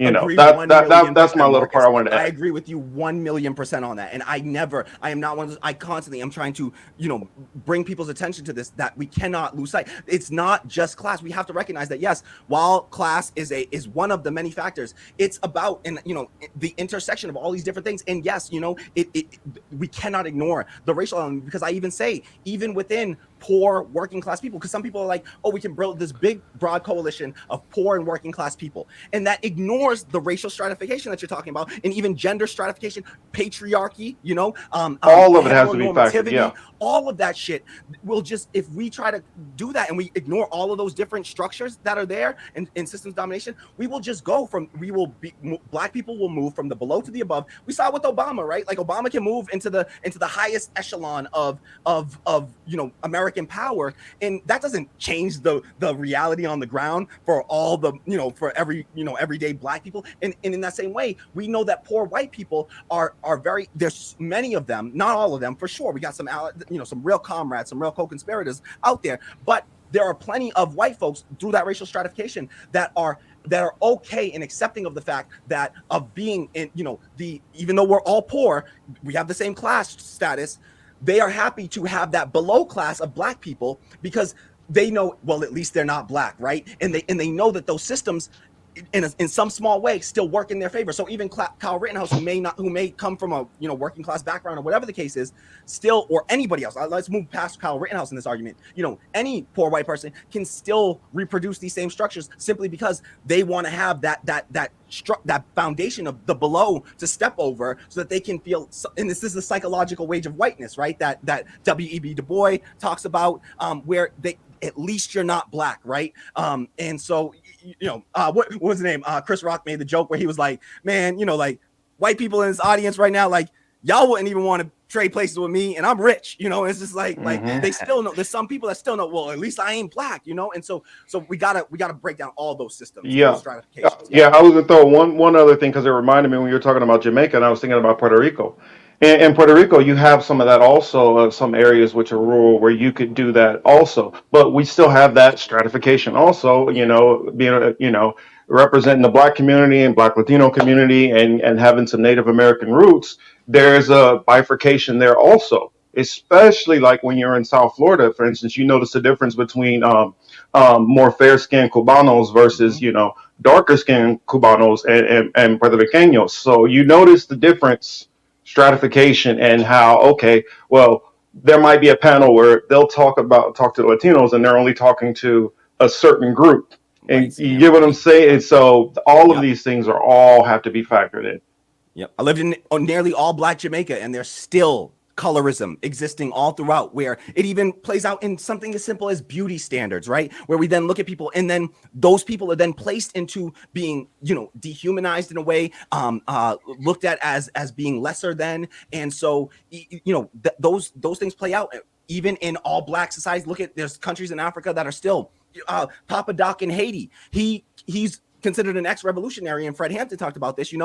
He went from, they said, oh, Papa Doc, there's a video of Fred Hampton where he's like, Papa Doc hated everything that's white. You couldn't put this white piece of paper in front of Papa Doc and Papa Doc not fucking shoot that shit up, right? So like he hated white, he hated all that was white, but then he turned around and he simply elevated himself from the below to the above, and then he became the oppressor over all those Black Haitian peoples. And so, and he says, if you had asked those people, did they care about, the color of the boot, the color of the foot that was in the boot on their neck, like they would tell you, no, they don't care about the color of their oppressor. They just don't want to be oppressed anymore, right? So yes, I agree 1,000,000%, Marcus, that these things play out all across, and that's why I'm constantly, trying to highlight. Because I don't think people notice it. For instance, what went on in some of the elections down in, what was it, Argentina?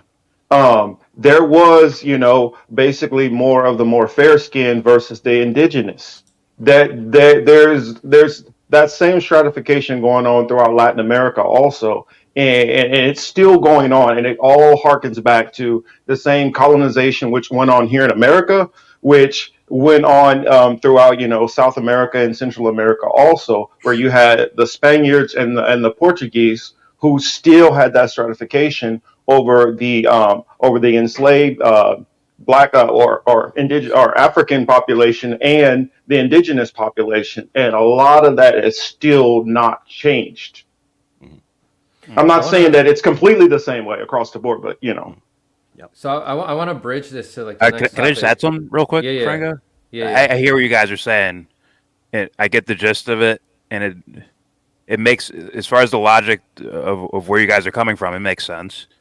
But at the same time, the way I look at it is, if we're going to do this thing of, right, no one above, no one below, everyone's on the same plane, it has to go individual by individual, like each individual assessed and looked at, as far as, like maybe why they do things in the world, like where they're coming from, what their motives are, what their history is, right? All that.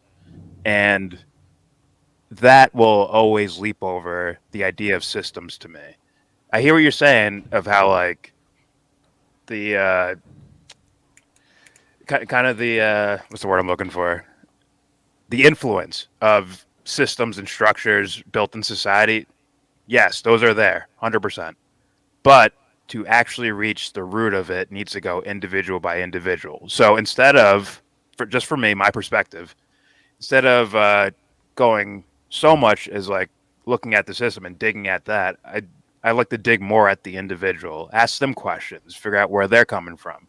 What's their thinking patterns that led them to do something that you disagree with, or even something you agree with. Maybe you get inspired by something, but that's kind of where I look at it. I do understand the systems argument. I think there's a root cause underneath that root cause. I agree with that framework as far as how we start to grow our community and coalition build. I do agree with looking at it on an individual by individual basis, as far as we have to assess that, because it's not just like, oh, the system is bad, so we're just gonna, all black people are here in the space, or, you know, because you can still have a ton of black people that are the black elitists, that they're perfectly fine with the structures as they are, and they're perfectly fine reproducing those structures again. And so yes, I absolutely agree with the framework of on an individual by individual basis, and even across, you know, I learned today, you know, from Kiki, we talked about, you know, she talked about how Malcolm X, he went to Kenya, and when he was in Kenya, he went there with this whole framing of, you know, the white devil, you know, and he broadly was just like, it's the white devil, and that's that, right? And then he met the I forget who it was from Algeria, and you know, it was a white African, you know, and he went through and he talked about how, you know, white people are just white people bad, and how white people treated black people in America.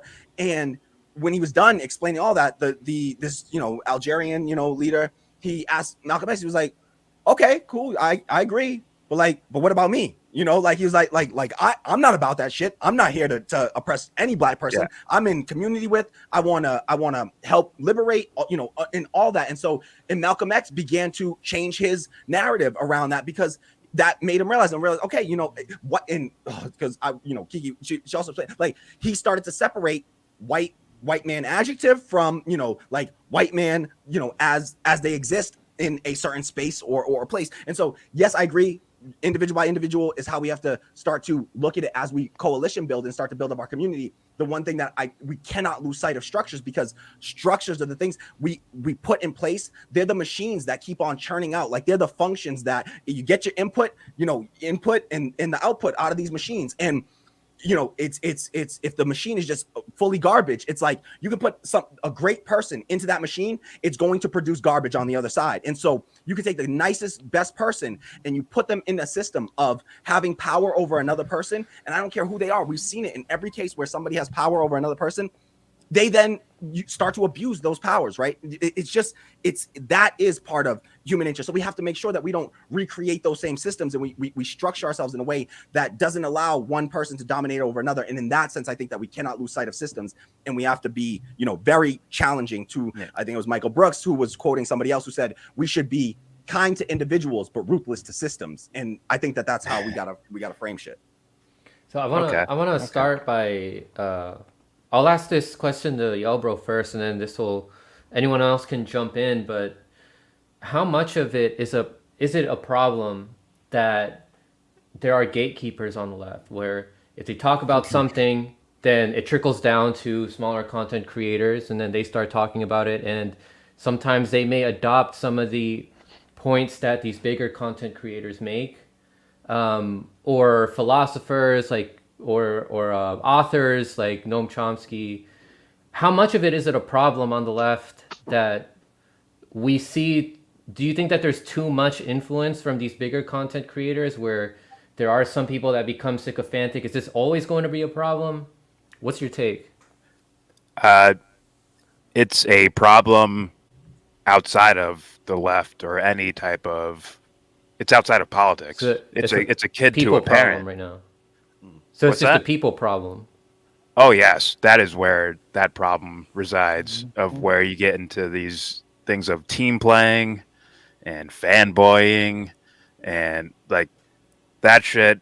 If you were trying to do something righteous in the world, team playing and fanboying those are the death nails. Those are the things that end you quickly, to where you just uncritically like worshiping or fanboying or following any type of leader. I don't care if it's Jesus. If you're doing it mindlessly, you are fucked. You're fucked. Because now, if they take Jesus out, who's left? A bunch of mind-washed people. Not critical You need critical thinkers. That's the only way to actually get some type of change done. That's why I talk about the individual. Every single individual better be a critical. Hey, that's not a shot at me, is it? What? What are you talking about? You know, being on the left, being kind of more the Bible zealot. So is that a shot at me? I like Jesus too. I'm joking. I'm joking. I heard he can dunk a basketball. All right, but all right. So I'll go back to the particulars of what you're asking here of gatekeeping on the left, and once again, yeah, a guy like Jimmy Dore is going to fall into that category of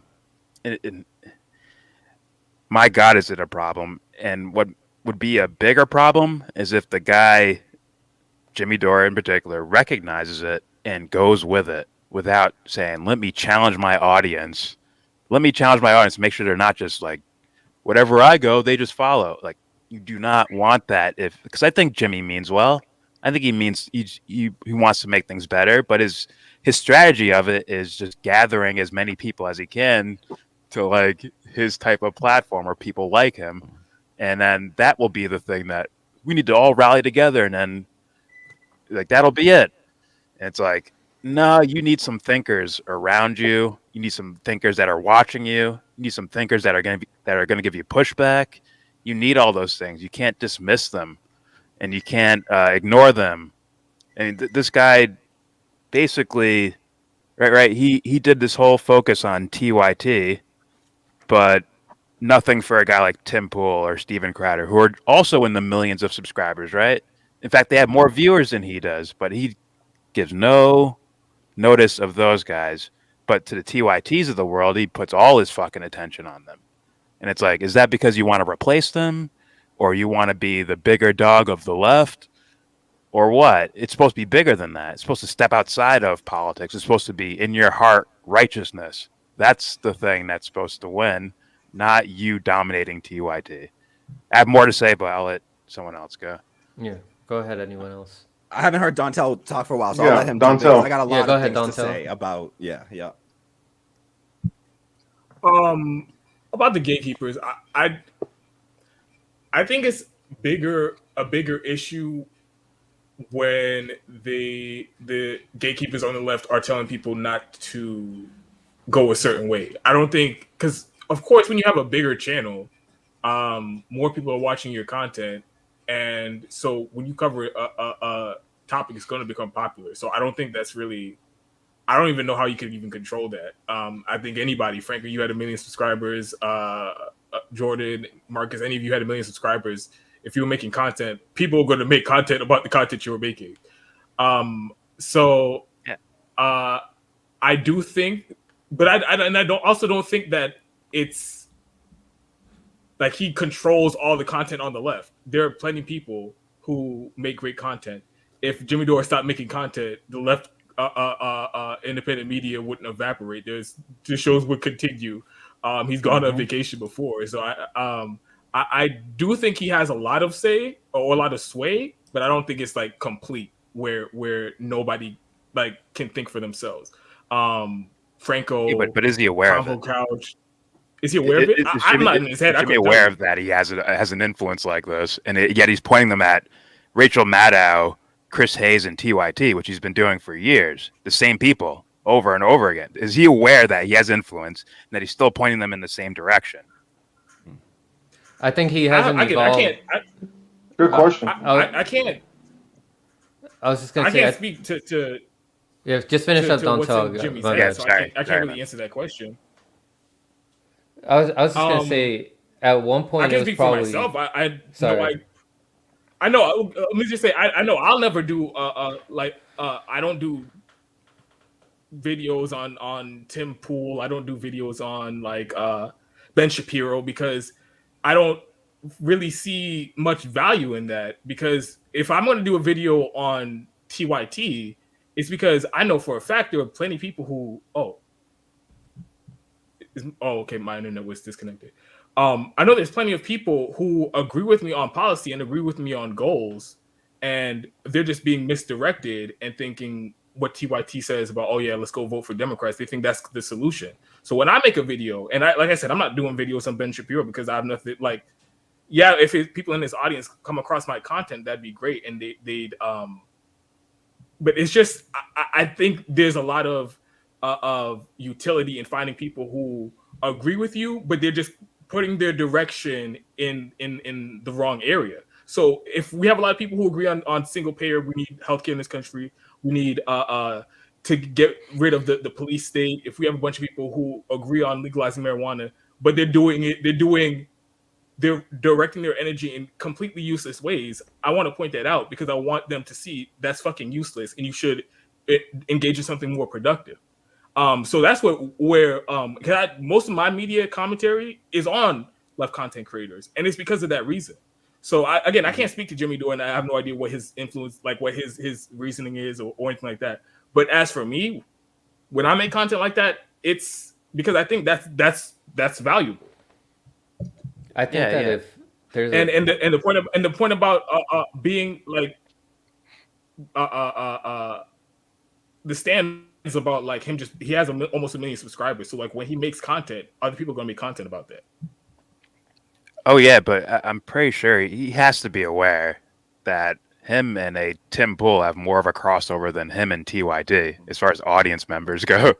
I mean, there's a reason why shitting on AOC or shitting on Nancy Pelosi or Joe Biden gets particular people showing up to his videos over and over and over again. There's a major crossover there. I think so. It would be beneficial where he could influence people there. So I definitely see that in the comment section. Again, I think more people just need to point that out to him, like people around him. But people are just so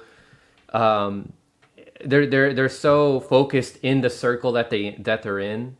And there's all this talk about TYT, all these people that have just left listening to them, and like the Cedars, the other people that are in that, I don't know what else to call them, but in that closer to the center leftist, I don't know what to call them anymore, but these people just want to feel validated that they made the right decision, that they evolved. But that crossover with the Tim Pool fans and even some Crowder fans, it needs to be pointed out more, because when I started seeing Tim Pool people in my comment section, that's when I brought you on, Jordan, so that you could help me point out why Tim Pool is wrong on a lot of issues, because I don't pay attention to Tim Pool, and it's probably just that not paying attention. I've never watched a Tim Pool video in my life. Yeah, so I don't know. He's not just wrong; he's he sells neocon narratives to a massive audience. He really does. So does Crowder, so does Shapiro. But for some reason, like, Tim Pool does it in a way to where he's like making himself try to look like he's on both sides, like he's sitting in the center, but he's selling neocon narratives, and it's right in Jimmy's backyard. He's right in all of our backyards, right? Of the YouTube sphere. So it's like, I think, so for me, when I started hearing him say stuff like that, or what he said about Julian Assange, about hiding evidence of this guy, like, Tim Pool had pre-knowledge Julian Assange was going to be arrested and didn't say anything about it. I'm just saying. Like, is that person crazy? Like, that was like, should we like look past that guy? For me, in my opinion, no, I wouldn't look past him. But at the same time, you should focus on your own content, huh? He claims that, Dontel. He said he had knowledge that Julian. Oh yeah, he had on two Vice producers or former Vice producers on, and this girl brought up the Cassandra Fairbanks thing, where she was in direct messages with a guy named Arthur Swartz and the former DNI for Trump, and these guys were talking about, like, yeah, we're gonna get him out of here. We're gonna get him out of the embassy, the Ecuadorian embassy, and Tim Pool showed one of these Vice producers this, but never reported on it on his own. Basically kept it a secret and said, "Oh well, it wasn't going to go anywhere," or whatever his excuse was. The biggest story in the world when Julian Assange got arrested, Tim Pool said was going to have no traction or something like that, or he had no real reason to report on it. And it's like, holy shit, that's crazy. Is it because under the Trump administration that this guy's being arrested? Is that a reason? Who knows? Oh, I mean, he sounds like a piece of shit. Oh yeah. I want to give. I don't know. I want to give Marcus and Kamali a chance to. I know. Give their thoughts I mean, because I just don't. If I'm not aware of it. If Jimmy Dore's, I have no idea if he watches Tim Pool or what. I don't think he's aware of it. Overlap there is with him and his audience. I don't think Jimmy's aware of that Okay, so story or that that was idea. He had Tim Pool on, to where Tim Pool made this horrible assessment of Medicare for all, like an absolutely terrible take on it wasn't just Medicare for all, it was just single payer healthcare in I didn't even general. know he had. Tim had a terrible, terrible take on it, and James was like, "Oh man, that's unfortunate." Oh. And then that was the last we've seen of Tim Pool on Jimmy Dore show. So he's aware of him, but probably not that particular story though. I guess I'll All he throw did in was my take because I'm pretty sure Kamali probably has a bunch of things to say on it. My point of view is I guess I come from such a different. I guess what my content is more of a, I don't know if I'll say a niche market or um, I look at things from a little bit different vantage point than a lot of other people on the so-called left, and so I can get that my content might not jump out, especially since I'm not as big of a name as some other people out there. But I honestly put most of this blame on the actual listeners out there.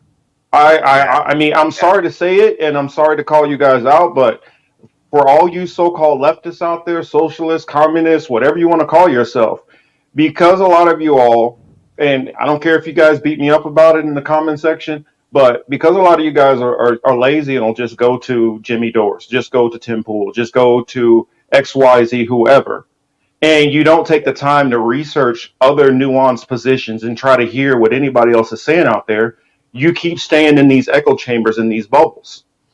I I look for certain topics and issues, and I look for different point of views on it. That's the reason why I do my show once a week. That way, I have enough time to hear a lot of different viewpoints. Dontel is one of the. I remember when I first started listening and following him. It's because he covered other content creators, and I feel like everybody's doing their own thing. It's kind of like Transformers. Somebody's the head, somebody's the arm, somebody's the leg, somebody's the Yeah. foot. But if you're only focusing on Voltron. exactly, if you're only focusing on the head and the arms, you're missing a whole lot of stuff when you're not looking at all these other pieces of the machine. And so I try to talk about some other things which I don't feel get enough oxygen. I spend a lot more time talking about Great Reset and looking at the all the way at the top. How I see it, and those things which I feel like more or less are kind of like the ghost in the machine. And when I talk about the top, I'm not talking about just some CEOs. I'm talking about way above that. I'm talking about the people who like own the Federal Reserve. I'm talking about the people who are pushing the agendas for the next 5, 10, 20 years. That's where my focus and energy is. Because we can always argue all these other things here and there in the day-to-day news. But if we're always reactionary in trying to deal with what's happening, we're never going to get ahead of the things that are going on that are going to start coming down the pike. And so I try to listen to as many other content creators as I can because I feel all of them are giving a window into things that we need to focus on. You know, yes, a lot of these people who have much larger audiences, there is blame on them also because they listen to other takes, they hear other takes, but they don't. They're so focused on keeping their own viewership and their own subscriber numbers that they don't plug, say, a Dontel, they don't plug a Kamali, they don't plug a Yelbro. They'll just say, you know what? That was a good take that he made about, say Tim Pool. So let me just go on ahead and kind of surmise what he said and then repackage it instead of saying, hey, shout out to this other content creator over here, which I learned something valuable from. And I'm sharing this so you can actually help build out more and more content creators which are smaller than you and actually help, make your audience a little bit wiser and sharper and see what's going on. And I feel like a lot of blame is not put on enough people in the so-called leftist sphere to do that. There's a lot of laziness, I would say. And that's the reason why when people will think, oh, well, if we just get a couple more progressives in there and then shit's going to change, that's the reason why shit never changes. Because you guys are following And at a certain point, you got to stop following. All of us need to start being leaders in our own right. That's the reason why I started, changing and doing my content a little bit differently, because I see gaps where I feel things were not getting talked about. And so I try to talk about some of those things I don't feel get talked about enough. Yeah, so I'll jump in here too. And I'll say, great points by, everyone here. And I think I'll try to make, I don't know which direction I'll go. I got everything. I just got a page of notes here. I got to get through it. I'm trying to get through it as quickly as humanly possible here. So on the first thing, just to point out what Marcus is talking about there, I think is a part of it, it's the concept of media literacy, right? And there's not enough of that on the left, right? There's a lack of media literacy, and I think that some of these folks, some of the sort of gatekeeping folks on the left, what they do is this reminds me in some ways of, if anyone's seen the Black Mirror episode 15 Million Merits, where it's this idea where you're just, instead of like, people set up and they act, they channel all people's, they have the ability to capture a wide audience, right? And to channel their energy, right? They use that energy, and they amass all this energy. And then the question is, where are they directing the output of that outrage, right? So they're able to channel this outrage. And then the question is, what are they directing that outrage towards? And I think that, so one, I think we got to develop media literacy. And this is something that even Noam Chomsky, who we can disagree with him in his later years here, but I think he has a great body of work that we should still admire for helping to a lot of us as leftists to develop a lot of these ideas that we have, because he came before and challenged a lot of these sort of status quo and helped us to develop a lot of language around, no pun intended, because he's a linguist, but, to develop the language around, leftists and leftist ideas. But this is something that he talks about, where we got to know everybody has an axe to grind, right? I got bias. Jordan got bias. Marcus got bias. Dontel, Franco, we all are biased in some perspective. The question is, you as the audience, you have to build up this ability to challenge these ideas, and to not just take anyone in a vacuum, and to be able to, like you said, the Voltron, you got to be able to build this thing. As you're saying it, I'm thinking of Lupe Fiasco's song, Daydreaming, where he's describing like all these systems, but it's actually like this massive robot that's like walking along, and like, it's just like, it's just all these different systems that are all playing in, and it builds up this massive, thing. So yes, that's one thing that I think we have to understand. And I think that what this ties into something that Jordan talked about, where it was, the fanboying, and Franco kind of brought it up, and then Jordan jumped off on that, and in saying like, we can't, there is no place on the left for cult of celebrity. We have to dismiss it. We must reject that at all costs. None of us should ever be celebritized. We must reject the idea of cult of celebrity, because it only leads to what Jordan was talking about. All they have to do is tear down the one at the top. And this is why any, hierarchical system that we create is always so easy to be corrupted. Even things like unions, we have to acknowledge the contradictions within these unions that are undemocratic, that allow systems of hierarchy to take place, where all they got to do is just co-opt the one, a handful of union leaders, and all of a sudden they can get the unions shying away from, uniting in solidarity, fighting back against the ruling class. So all hierarchy. I'm anarchist. We must continue to question, and this is something I'll throw out one more Noam Chomsky bit, but he says, power has to justify itself, and if power can't justify itself, it must be dismantled. So it's power's responsibility to justify itself, and that means we on the left have to start, and particularly in this space, on the online left space, have to acknowledge the power of our platform. I was recently told by one fellow leftist podcaster on Twitter that I should spend my time, don't criticize their bullshit in defense of Kyle Rittenhouse and these systems of white supremacy.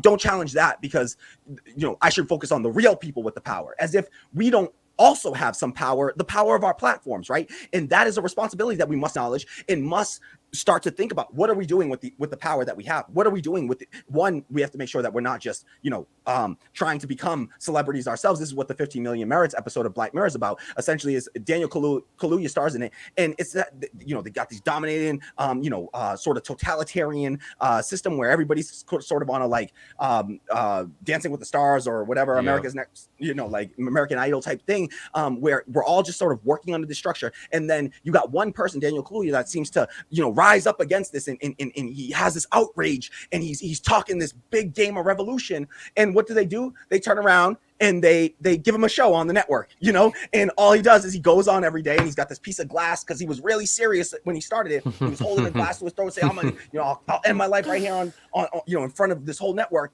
And he's got all this outrage channeled. And what does he do with it? He just goes and he goes every day and he creates a show where he just holds the glass to his neck and he, you know, rants, and nothing's changed about the system. You haven't deconstructed any part of the system. You're simply participating in it and actually helping the ruling class to continue to dominate over people. This is something I'll give a quick warning to all these people that are joining this new platform, Call-In. I warn all of them. Be careful what y'all doing right now, because you're literally, this is 15 million merits come to life, and we all got to acknowledge that shit. This is literally, David Sachs is the owner, the founder, the owner of this thing. He is controlling and he's controlling and curating the content on this platform. And some of the people that I respect I have now joined this platform. Brianna Joy Gray, the Vanguard, you know, that I work with these people and stuff, and I respect, you know, I got respect for a bunch of these different folks, and they have joined in on this platform. And we just gotta acknowledge and be aware that we are literally, I mean, that is 50 million merits to the umpteenth degree. You're joining a thing where now that motherfucker controls all the data through this platform. This isn't some democratic, you know, thing. We got to start to look, what is the system that all we're doing is feeding that beast right there. And the way that Call-In works is that these people are getting exclusive deals, and so that content is owned by David Sachs, who is a venture capitalist who has invested in businesses like Airbnb, Facebook, like Palantir Technologies. Palantir Technologies, please Google this, people, please, for me. Palantir Technologies. All right, look who they are, who they serve. The dude who invested in this, who owns that platform and now owns the content of all these leftists. He is that group that they serve one audience essentially, and it is the fucking national security state. They are literally, they serve the Department of Defense and the intelligence agencies. So they are literally serving U.S. intelligence agencies. They have 3 divisions. It's like Palantir Foundry, Palantir Metropolis, and I'm spacing on the last one. But those 3 groups, look at it, Google it. It's so basic. It's so easy to find this right now. David Sachs, Sacks. And look, he's created this platform, and now their content is going to be curated and controlled, and all of the data of the people that go onto that platform and use that platform now, they're essentially creating a new YouTube essentially. And what that is, it's not like Rockfin or anything like this. These decentralized platforms. No, this is centralized power in putting power back into the hands of the ruling class. So are you talking about Rumble? No, it's Call-In, Callin. Call-In, okay. Yeah, Callin. And you'll see that Glenn Greenwald, Matt Taibbi, Brianna Joy Gray, the Vanguard are now, they just announced that they've joined it. And they seem to be missing this massive contradiction here with joining this platform. So we all need to acknowledge the power of the platform. And yes, I do think that Jimmy Dore has to have in all, you know, we use Jimmy Dore as an example because he's like the biggest in the state, and he occupies the same space that a lot of us occupy. His viewers are the same people that would otherwise be watching content of ours, you know, because we have a similar, you know, we're acknowledging all, we are able to diagnose the problem correctly. But the question is, what is your the medication you're providing for this disease? And if you're just simply getting mad at liberals, and if your whole shtick is just anti-liberalism, listen, that we fall right back into the trap that I was talking about earlier. My enemy's enemy is my friend. This idea that just because I hate the libs and they hate the libs, that somehow that brings us together. And we got to have better analysis now, because the other people that hate the libs and hate the liberals can also be fascists. And that's the Tim Pool audience, and it's the neoconservatives and neoliberals. I'm sorry, the neoconservatives and the anti-liberals on the left, and they're part of the authoritarian left. And you'll notice that in these spaces, they keep reproducing the same structures of capitalism. They keep reproducing these same dominant structures where they hold power, and they're not doing anything to change it. That's why what I talk about, and I love what Marcus and Jordan are talking about, and even Dontel, because he's trying to use, and you know, I'm part of RBN and Revolutionary Blackout and formerly FHL, and even in that space, the reason I joined, even though there are folks on there that talk about electoral politics, I think that I'm okay with you know, some amount of it, you know, and what I like about it is that we're bringing a bunch of different sort of black leftists together, and you create a space where somebody might watch because of that, and then jump over and watch something of mine, talking about anarchy and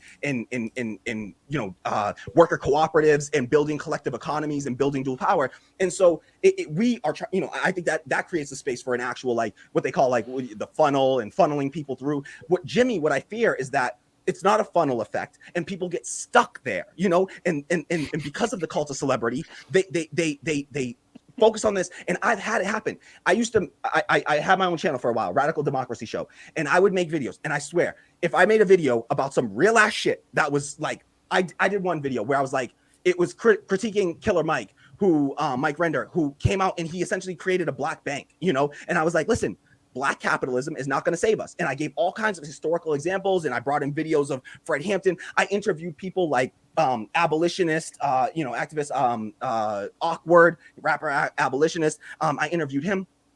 That video, I interviewed an anti-imperialist, PhD candidate who then got our PhD, Tamanisha John, Professor Christian Chen, about the topic of yellow peril, and these great concepts that everybody should be, acknowledging, and trying to tie that all into, how we need to move past capitalist structures and start to move beyond capitalism. And those videos got like less than 100 views, but I make a video that has Jimmy Dore's name in the title, and I'm critiquing Jimmy Dore because he's on some bullshit, and that shit gets like 1,000 views, and I'm just like, in the 900 of the 1,000 are his fans who don't even watch the fucking video, but immediately come into my comments and just tear that shit up with like, fuck you fucking suck, you loser bum, you're a fucking shit lib, and all this, and I'm like, you didn't even fucking watch the fucking critique.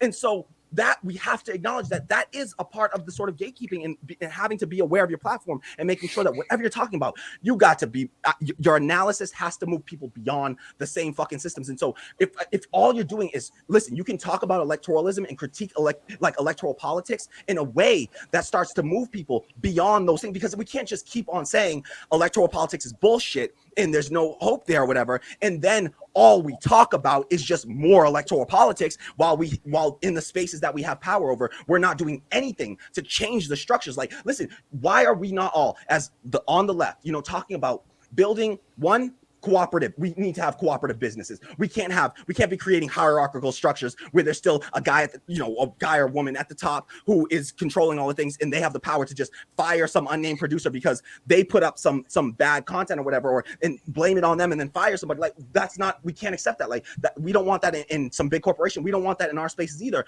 You got to start to, so we all need to start to think about, well, how can we, in the spaces that we actually have control over, start to move beyond those systems. And so I'm very wary and skeptical of anyone that is in these spaces and has the ability to work in community cooperatively and collectively, and also for us to start to talk about not just collaborating together but cooperating together, tying our economic futures together, building a collective power around the fact that this is labor that we're doing, and how do we start to work collectively and build collectively within structures that move us towards developing dual power. And dual power is just, again, for anyone unfamiliar, it's like just building up the institutions that we would like to see as systems fail and as institutions fail around us. And we see that in our media. The mainstream media is failing. The Congress has an all-time low rating. Our president, low rating. Like, nobody trusts these systems, and these policing is, back in June of last year, July last year, hit an all-time low in this country for approval rating. Like, all these systems are failing around us. What are we doing? And Alex Vitale talks about this in his book, End of Policing. We got to start to build up the systems that we would like to see replace those. Otherwise, all we're doing is just 15 million meriting out here and talking a whole bunch of shit and channeling people's outrage into growing our own individual platforms, becoming celebrities ourselves, and doing nothing about altering the conditions, the material conditions of working class people. So I'm not okay with anyone at all just continuing to do that if we're not starting to look beyond it. What are we talking about doing to change that shit? And how are we changing that shit in the spaces that we actually have power over? And I'm talking about everywhere, even in our own relationships, everything. How are we going to start to do things that builds a different world? So let me just see. I think I hit everything that I needed to hit. Yes. And just on the point of Jimmy with the guest, like Tim Pool, and he had on Magnus Panvidia. People say that there's no concept of platforming. I do think that there's an idea of platforming, and the idea of platforming is bringing people onto your massive platform and not challenging their views. You know, you have a responsibility as a citizen journalist or whatever you consider yourself. Jimmy likes to fall back on this argument of like, I'm just a jack off comedian. It's like, okay, pick one. You either get to be the jack off comedian and don't try to create movements like force the vote, and don't put yourself in at the forefront of those, because then you set us all up to be, you know, clowns in your fucking circus if all you say is, well, I'm just a jack off comedian. Or you take responsibility for the power of your platform and you say, okay, I am actually a political commentator, a political analyst, and I have a responsibility to try to educate, you know, my viewers on, you know, what, you know, and not just allow these people to use our platform without challenging those people, right? And so the thing is, Jamal Thomas, who's a leftist, who agrees with Jimmy on like 99, like he agrees with Jimmy more closely than I ever could, right? And watch his content. He does, like, he absolutely is 99.9% on Jimmy Dore's side.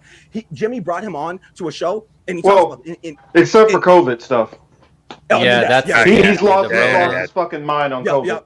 Yeah, but you know, like, I haven't watched Jamal in like probably the past 6 months, ever since I started doing this work. I work full time, and then I do, you know, I'm trying to do this stuff on the side, and so I barely have time to like exist otherwise. And so, but like the old, you know, the Jamal Thomas back when he went on Jimmy's show, 99.9% in agreement, and they had a debate on UBI, and Jimmy told me he joked with them. Yeah, he joked with him, and he was like, "Hey, if you beat me in this debate, I'm not going to air this," you know. And he joked with him. Jamal talked about it, and he was like. And then Jamal won the debate out, and he really didn't air that shit. And the same thing happened in the situation where he brought on Magnus Panvidia, and then right after that, he brought on somebody from the World Socialist website who I don't agree with 100%, but that person pushed back on the idea of like, hey, we can't just coalition build with anybody, because sure, we can look at it as like, hey, these people want to destroy the state, and we want to destroy the state, but we have to ask, what is their vision beyond that? Because we can have two very different visions of the world beyond that. Some people want to destroy the state so that they can just take power. And this is my argument against like violent revolution, just for the sake of revolution, and just violent revolution. This is why I make the case against it. And I'm not just like, that's why I think when we started this argument, people might see me as like, oh, this guy's just like a violent insurrectionist or something. No, that's not what I'm about at all. What we can look at, like the January 6th events, you can't just jump on the side and be like, oh, well, these people are against the government, and I also think the government's shit, so therefore we are on the same side. No, we got to have more analysis of who those people are, what are their goals and their motives beyond that. And the reality is, those people aren't trying to end all systems of power and domination over other people. They just want to be the ones dominating over other people. That's all. You know, they just want their views, their authoritarian structures to be put in place, and they're fine maintaining the status quo as it is, except they just want to be the ones in power. And we got to look at this even with the leftists trying to just create, the people that just want to do government and go into politics. They're also trying to just, they're okay with systems of domination over other people. And we should question those people just as hard as we question the Tim Pools and all the other people, and make sure that we're not just like ignoring all of that, that side of the shit as well. Like you said, and we have the responsibility to challenge people that we bring onto our shows, and not just let them, like mislead people or anything like that. So yes, that's all I have to say.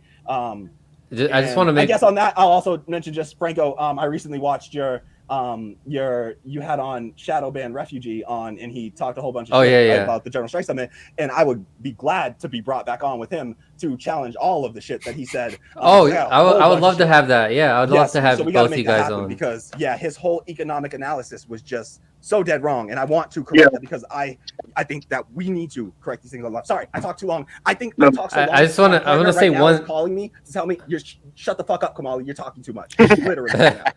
I want to say one. Okay, can I say something before I give it to you, Marcus? I just want to throw this out there for the audience here, because there's probably some of you guys in the chat right now. I know you guys know who you are. I remember months ago, about November now? This is back in like February or March, when I had on Allie and Glory on the show. Allie Alexandra, Glory Jones, who's in the chat right now. Shout out to Glory Jones. And we gave the minorist critiques of Jimmy Dore, and we said we want him to talk about the Rona more and to stop falling for some of the mainstream narratives of it. And we want him to talk more about the Great Reset. And we got lit up on the chat by some people. There were people telling us, you want Jimmy to talk about conspiracy theories. What are you doing, Franco? There are people telling me Jimmy Dore will never forgive you for that. And then when Jimmy Dore starts talking about it, And when he brings Max Blumenthal on the show to talk about the Great Reset, those very same people, you guys know who you are. You guys were praising him. I'm just saying, my inbox is open for you guys to apologize if you guys want. But yeah, go ahead, Marcus. And on that note, I'll add, it's kind of funny that when at that time period when they were jumping on your case about it, right around the 4th of July, me and one of my co-hosts, Elle Latham, shout out to Elle, and I just did interview on her channel, shameless plug, sorry, but on her podcast, but she talked to him and broke down so much information which he was not talking about on the Rona, and then he had his little situation happen, and then started kind of coming to light on some different things and start looking at it a different way. But that's why it goes back to what Jordan was talking about, how even though you get in the ear of some of these people, they still don't really change, and they stick to their own script, and they don't start trying to, look at things and think about the control and power that they actually have.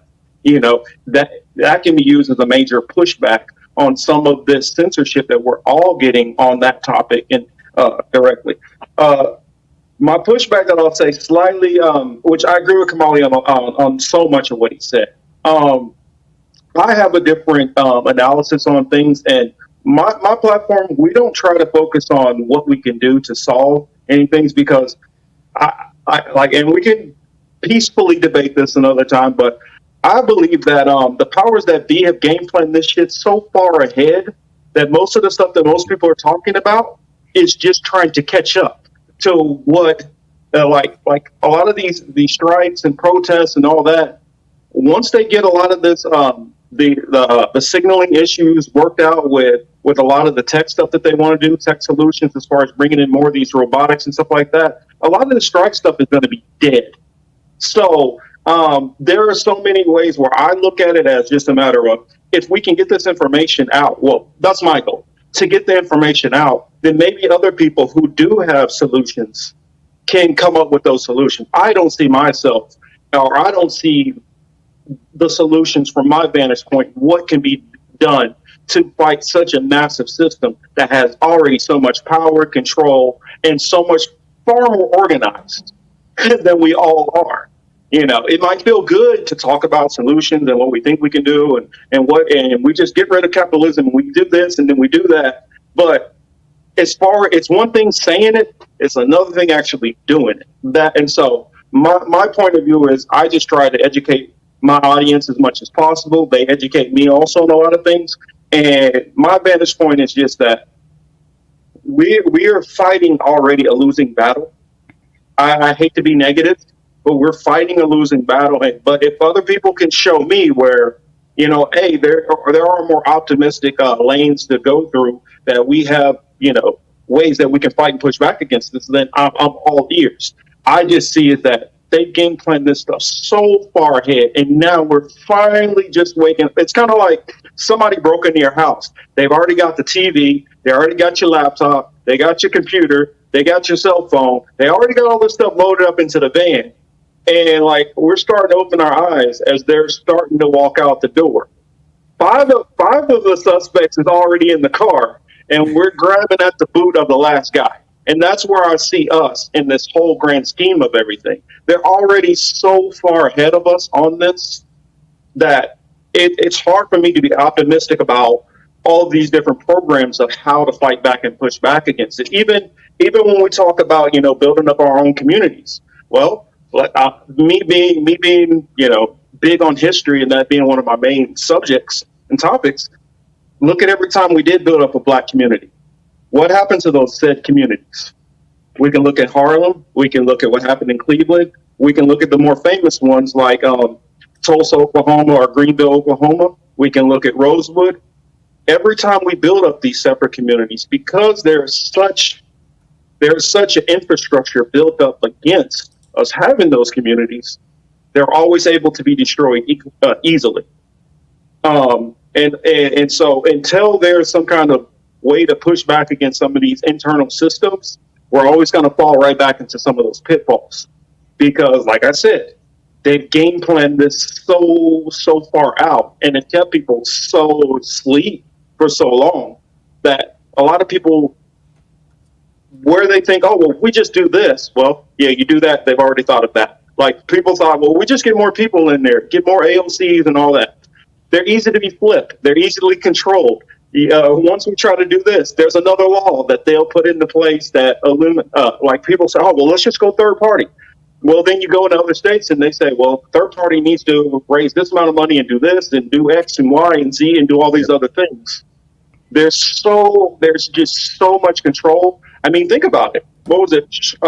The race out there, Shawarma Sawan, which it was a city council race. They dropped $1 million into that race. So if they're already that micro focused all the way down to those lower levels, then you got to understand that they infiltrated in so many different ways that most of us have not even conceived yet.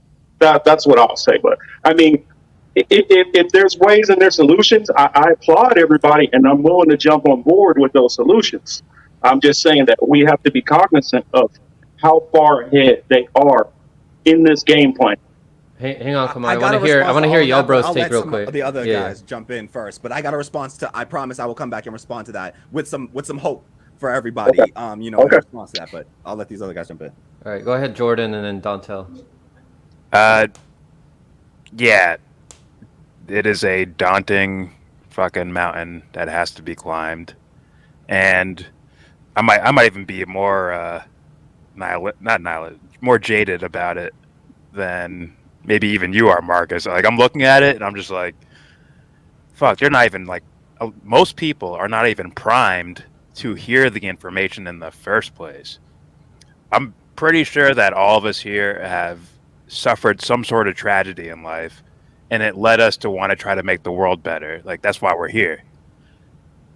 But a lot of people, when they go through a tragedy, they don't turn it into this. They turn it into something that could turn into someone else's tragedy, right? They start, propelling their tragedy onto others. So, yeah, it's a tough mountain to climb to get through that, to get through that fucking wall, to get through to people and be like, hey, we need a whole mass of people to really make things change in this world for the better. I mean, the very thing a lot of people complain about, I'll steal this from Jimmy Dore, I guess, like getting people to fight against their own interests. That idea, I'll steal that from Jimmy Dore. Yeah, people will go out of their way to screw themselves over without realizing they're screwing themselves over, all because they're blinded by some sort of heartache in life or some sort of distraction or just everyday life, man. And that's for whatever your strategy is going forward, like on a mass scale of trying to make the world better, whatever your strategy is, that is the first thing. That is the first thing to get through, is that little primer that's blocking the view of the average person. You gotta get over that somehow and get through to people, and that is a difficult task. And people making themselves celebrities on YouTube do not help. Just saying. All right, Dante. You had more to say about the gatekeeping stuff? Me? Yeah. Did I? If I did, I forgot. Okay. Dontel, did you have anything to say? Go ahead, I just respond to what Marcus said there, and to what Jordan just said too. Yeah, Jordan, can you just clarify what you said, because my internet was cutting out, so I had to fix my hotspot. Well, basically that we about the point about YouTube, people coming on YouTube become celebrities. It was kind of about your point that you were making about gatekeeping, right? Yeah. Well, I was trying to go more towards the solution territory because Marcus brought that up, and I'm like, okay, we got to get through this thinking that people these blinders that people have on. We need to get through that, and the celebrity aspect will not help as far as people making themselves at the forefront and building metaphorical statues of themselves for others. That's the only reason I brought up the celebrity part. Good. Yeah, I mean, I agree that there are some people who do. It appears that they do it for ego, and that's what drives a lot of the work that they do. But And I agree with you guys that once your platform gets to a certain size, especially when you're huge, it's important to have on like other people, especially when you're huge and you're rich, because you kind of have to have, especially in the space that when you have to have the perspective of somebody who is impacted directly by these policies and not like feeling the brunt of it, because that gives you a certain perspective uh, on these issues. So I definitely agree. The bigger and more out of touch people definitely should have one more smaller content creators. Um, the only like area where I would slightly push back is where it kind of relates to like my show. I've never had like an interview show. I'm not a reporter. I don't do original reporting almost ever. I Same don't here. really. So I watched your show before too. I used to watch your show a lot actually. Um, so I think that everybody has their role and their what they're good at, because at the same time too, it's not just what needs to be done, it's also what you're best at, what your talents are best suited at. I don't see anybody who has a channel like Yelbros and talking about like metaphysical stuff and like big picture stuff and whatever. So I think there's a space for that. Do we need more reporters? Yeah. Do we need more people hosting panels? Yeah. But I feel like it's also, this is a very personal thing to do. It's not, for me at least, I can't just um turn it on and be like, oh, there's new stories I have to talk about, so I'm gonna talk about it. I have to feel something about the stories. I have to feel motivated. I have to feel like I want to share it. So I agree with all the points that you guys make, and I try to do what I can with my platform to share it. That's why I always go on. I try to go on smaller channels. People know I'm notoriously hard to get in contact with, but I and that's for other reasons.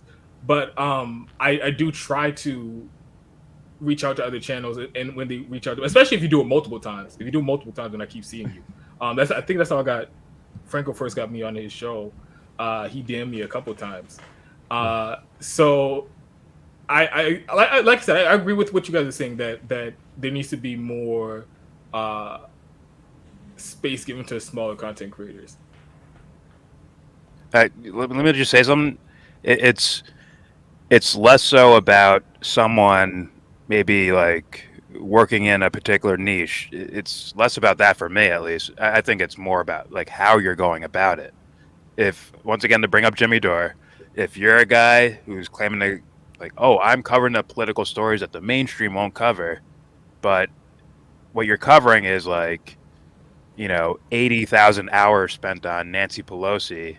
And for someone who might be right leaning, the thing that his excuse for not really covering it as much is, well, you guys should know that they're bad. That's not gonna cut it by his own standards, which is the most important part. If I had to look inside Jimmy's head and find out like what are his like principles or his values, what does he put above another thing as far as values go? Like, I don't think he's following his own values. I really don't. I think he tucked them away for the sake of, I don't know, some sort of strategy for political success, which is, cover your ears and just get everyone mishmashed together into one big group, left and right, and then we'll all somehow I don't know, vote for a third party person and they'll win. Vote for a better Tulsi Gabbard or something. I don't know. Yeah, I don't agree with his Jimmy's like It just third party focus. I don't agree with that. I don't, and again, it's hard for me to because that's a lot of like judging somebody's intent. I would say he's clearly ego plays a role in what he does, and he'll even admit that, I think. Yeah. I wouldn't say that he's not covering people because like a calculated decision. Maybe he is, and I just don't know. But I will definitely say I disagree with the way that his focus on third parties, and as if that's going to be like the solution to anything right now. And There was another point that you made just now, Joe. What was it? About Jimmy. Maybe about Go ahead. You probably remember it better than I do. Oh no, I was just gonna say maybe it was about the idea of like him doing it for some like goal, like for some particular like political goal or something. I know that's Yeah, how he might. Yeah, he might have righteous reasons for. I believe Oh yeah, he thinks yeah. it's the strategy of gathering people together left and right because it's about fighting the billionaire class or whatever. He might actually believe that, and he believes that he needs just. I don't want to say mind. I don't think he looks at them as mindless, but just like we all need to follow my pinnacle here. I'm holding the spear of truth, and follow me, and we will get over the mountain and take down the bad guys. I think he has part of that in his head somewhere. I think he does, but that still means it's well intentioned. It's just stupid. Good. Oh yeah. Oh yeah. Yeah, and y'all are nicer than me because y'all give him a little bit more credit than I would give him because I honestly, I do think that at the end of the day, that the calculation that's being made is about platform, like growing his platform and his personal, like his personal growth. And I just think that it ends there, sadly. Like, if you don't stop, and honestly, I don't even care to like, I don't even think it's necessary for us to like talk about like a person's intention because impact is greater than intent. And we know that. And like, the reality is like you said, if you spend 80,000 hours just talking about Pelosi bad, and that's all your focus leads to, and in the end solution that you come up with is we're going to do a third party, and somehow a third party, as if we can't look at countries around the world and still see that even people with more. I don't want to take people. The role people of defending him in the Jimmy comments have even been like, "Oh, his strategy is we're going to do a third party." I'm not gonna do any of that. All I would say is to at least have a more accurate representation of the content he makes, because it's not like it's just sitting there looking at Nancy Pelosi highlight reels. He has had some amazing guests that you can't find anywhere else, really. They don't really definitely not on any bigger platforms. He's done a lot of positive. And more positive than anybody else with the platform his size, I would say. I disagree because it's what we're calling positive. Like, what is he moving people towards? Like, what is his audience now, riled up and moving towards at this point? And the reality is all that their whole, analysis. And again, this is from his most vocal aspects of his audience, because I see, I get all their hatred thrown my way. And this is the problem that Franco, noted. And you see this with Jimmy. As long as you agree with him, he is okay with you, and he will not, send his minions at you, and attack. But as soon as you divert from his perspective in any small way, I don't think he's sending them. I think that's more so just how the listeners take it. No, it's not sending. It's literally just from him. He like Vanguard, and I'm not. Listen, I got criticisms of the Vanguard. I've told them some of my criticisms of their content to them on their show, because I think that we have to be careful about just, bringing in people and how we bring people in, things like, being too clickbaity and focusing people's attention too much. And we've had a whole ass debate that we got into a heated discussion, a damn near argument on the show about how, we got to be careful about, the types of content, because I do think that I'm not so concerned about necessarily the types of content, like even what Jordan was saying and what Dontel said. Like, I that's not the analysis that I think is so important. The type of content, if you're doing interview, bringing smaller people on, panels, I don't think that's the real issue there. The real question that we have to ask is about ethics and morality.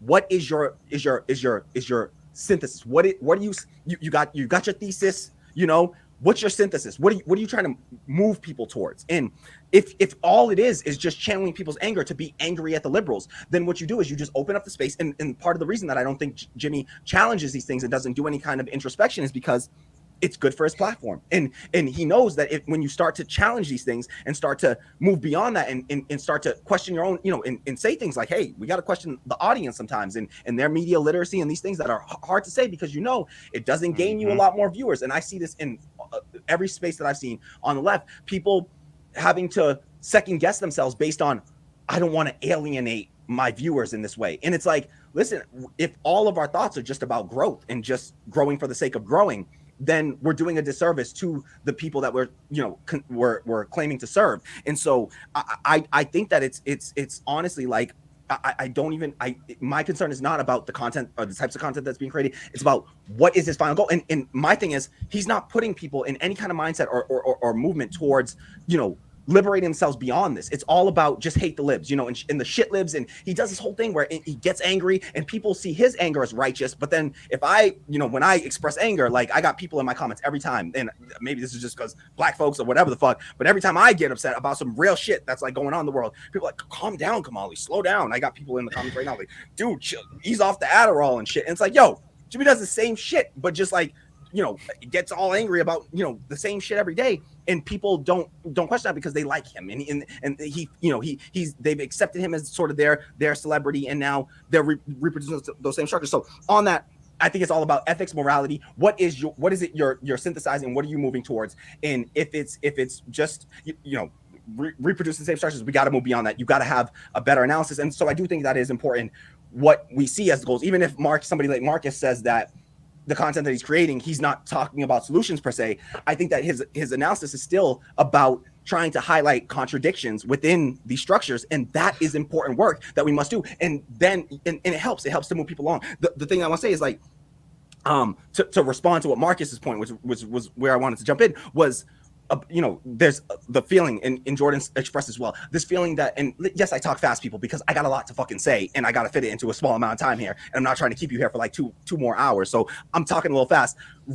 Replay this back on fucking 75% speed. You got the tools for that shit, and you'll hear me at a nice, even keel tone, all right? It'll work out. So here's the thing, you know, Marcus talked about people being so far ahead, and these capitalists being so far ahead of us that we're just playing catch up. And in a lot of ways, it just feels like we're playing catch up, and that they are like, you know, 10 steps ahead of us. And I think my initial response to that is like, don't give them too much credit. You know, look at the people that are actually in these positions of power. It's fucking Elon Musk. You know, he is the richest person on the planet right now, right? He's a fucking idiot. Okay, we shouldn't give that moron too much credit. The guy's a fucking dummy. Like to clarify, I don't think people like Elon Musk and the capitalists are the ones who are pushing the agenda. I feel it's even above him.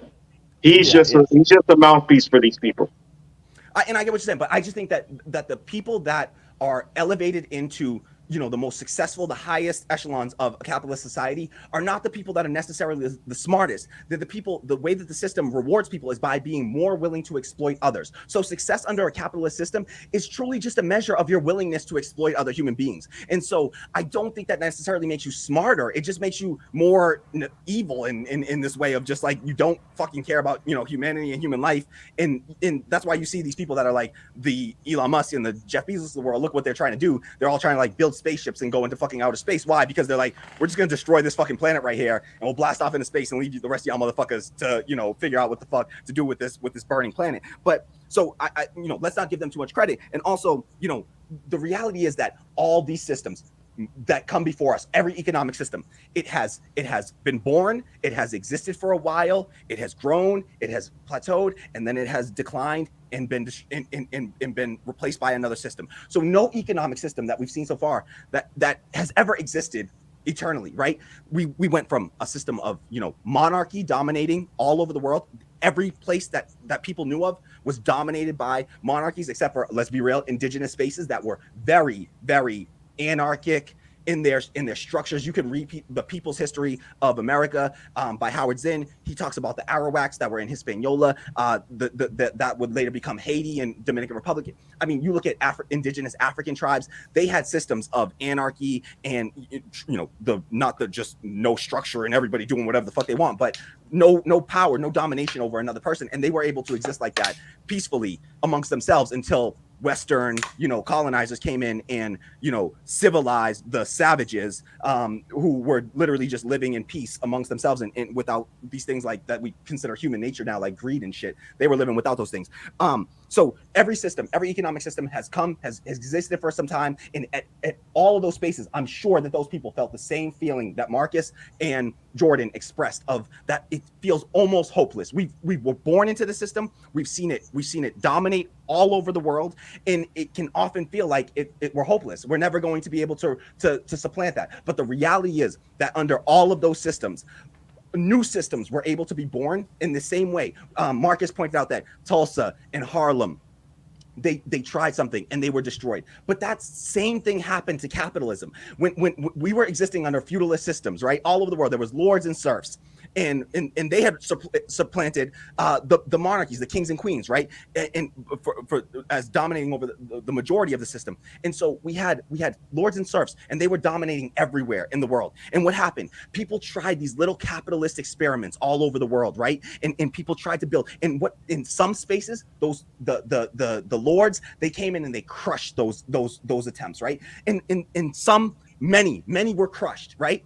But what happens is it's kind of like a game of whack-a-mole, you know? Eventually you just can't keep up, you know, and they just keep popping up all over the place. And that's our job now, you know. That's where and Chris Hedges, you know, talks about not needing to rely too much on hope, because we shouldn't do things out of like some false sense of hope. And you know, it's about a struggle, right? And just being a part of the struggle and joining in the struggle. And he talks about how, you know, the joy is in the struggle, right? And the thing is, you know, this is a part of the work that we have to do now, is like, yes, it feels like an insurmountable thing, but the reality is no economic system has lived eternally. So just like this, capitalism is it's failing all around us. Look at the system. It's crumbling. The American empire is crumbling, and we can take advantage of that. This is our opportunity to build dual power and to build up something else in its place. And that's why I think that the work that we do, talking about this shit, is just one small part of what we do. What's more important is how we start to build up the structures that we actually have control over. That's why at Revolutionary Blackout,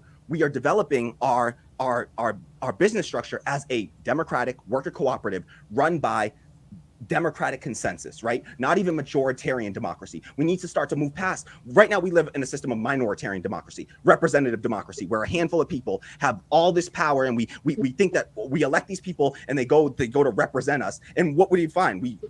I helped to elect AOC. You know, I was there before any of these people, these now liberals that support her, were there. We, you know, folks like us were there supporting, making the calls and doing all the kind of work to get them elected. And we saw what happened. You get these people elected, they get corrupted in the system, and then they just follow along with the machine, right? You don't get to change capitalism. You know, you don't get to change the Democratic Party. The Democratic Party changes you, right? So trying to just win and change these parties and stuff like that, never going to work. But that's why it's so important to start to build up and not just reproduce the same thing. Majoritarian democracy that we have, you know, 50% plus one wins, and then the other 49 just have to, you know, fucking eat shit and accept whatever that 51% did. That's not a good system either. Consensus democracy talks about, listen, we're going to build systems where whatever we propose, in order for something to be approved, for something to pass, it can't just be 50% plus one. There has to be nobody that outright objects to this, because sometimes it's 1 out of 100 people that are on the right side of history, and sometimes that one person needs to have the veto power to say stop, no. And that's why, like, even minorities within this, you know, like, we have all these kind of minority groups, and they can just be overrun by the dominant group. And so we got to have the joys in the struggle. We can't lose, you know, we don't need to rely on hope too much. We just got to go out there and just keep doing the work and doing it in the spaces that we have control over. And so that's why we got to start to build worker cooperatives, collective economies, start to talk about within our spaces, how are we going to cooperate together as leftist podcasters and build our labor. I think that we need to start to think about ideas like, what if we all contributed in to, this is considered the model of like democratic confederalism, like they have in Rojava. We all contribute, say, 3% of all of our revenues. I don't care how big or small you are. We all contribute 3%, and then we democratically talk about what we want to do with all that economic power. That could be millions, billions of dollars eventually, you know, essentially, that we build up. And then what do we want to do with that collective economic power that we have there? Otherwise, if we all sit here and be isolated individuals, that's what capitalism wants, to isolate us all and to be alienated from one another and to be all individuals and not to work together collectively and cooperatively. So, you know, we can start to build better structures. And I think that I can end there. We don't need leaders either, and we don't need this concept of leaders. We can do this by teaching everybody to be the free thinkers that Marcus was talking about. We don't, you know, we shouldn't be teaching our audience to just. I got 2 points of push. 2 points of push. Well, one's kind of a question. You said that you're one of the people who helped get AOC in there. Don't you at least feel that Jimmy has worked in calling out people like the squad and their failing of doing their duty?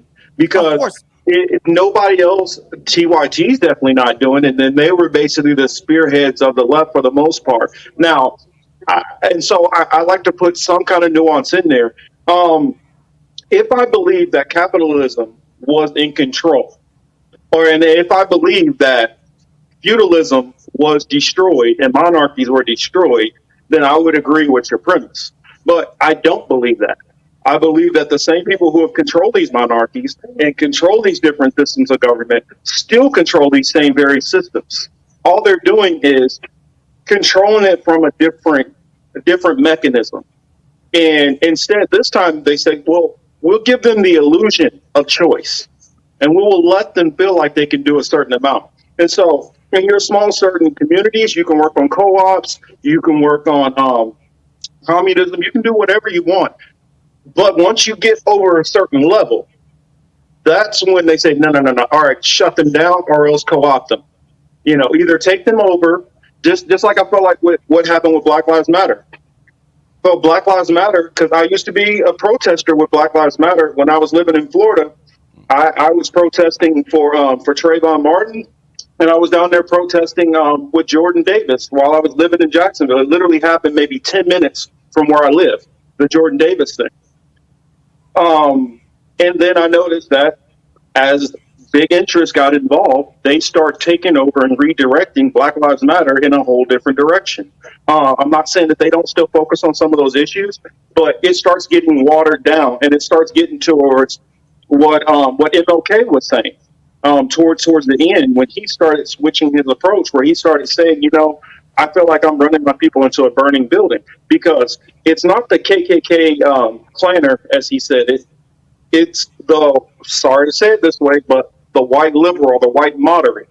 And it's those people who want quiet peace, you know, instead of justice. And so they will shine you on and say, oh, yeah, we'll do this, just like Nancy Pelosi and the whole Kennedy Cloth, and they'll do all that. But what legislation did we see change after any of this situation? We've had all this stuff come out, Black Lives Matter around the world, people paint buildings, do this, do that, and act like things are changing. But in reality, nothing has changed. We go back to redlining. Has redlining changed? Has any of these things that have afflicted our community, have they changed? And then what happens is they literally convince a lot of black people, sadly, to put in one of the very people who was one of the biggest architects of this shit, in Joe Biden. I mean, so when I see that, we're still that far behind. And like Jordan was saying, first you got to get these people to even wake up to what the hell is going on. That's already a task right there. Then after you've got them to wake up to what the hell is going on, then you got to educate them on what the hell is actually going on. And then even once you got to that point, then you still have the monetary disadvantage that we can get tens of billions, but we're dealing with trillion-dollar systems. We're dealing with systems which literally right now we're on their platforms. We're using all of their devices. They have all of our information. They're coming out with more and more technology. If they want to say, you know what, Kamali's getting too big, why don't we just shut him down? They're getting more and more to that point. They're getting more and more with technology where they can track us, they can monitor us, they can shut down our communications. There's plenty of times in DM chats, which are supposed to be private, where I can't even send information to my co-hosts, or I have to send it through the phone. So if they already have that levels of control, I have a hard time seeing that we're able to get around these safeguards which they put. Now, we can probably think in more unconventional ways and try to have more and more pushback, but it's not even capitalism that's the problem anymore. I mean, because these people who I'm talking about, these are the same people who, you go back generations and generations before, they were the ones who were sitting next to the Roman Catholic Church. They were the ones who were sitting next to all of these French monarchies and these British monarchies and on and on and on. And all they've done is found certain people, Elon Musk, Bill Gates, or whoever, to prop up in front to push out that message. And then when that person is no longer, then that person gets to a point where they're compromised, they could throw that person aside and let's swap Michael Dell in to be the voice of this. Let's swap in this other person.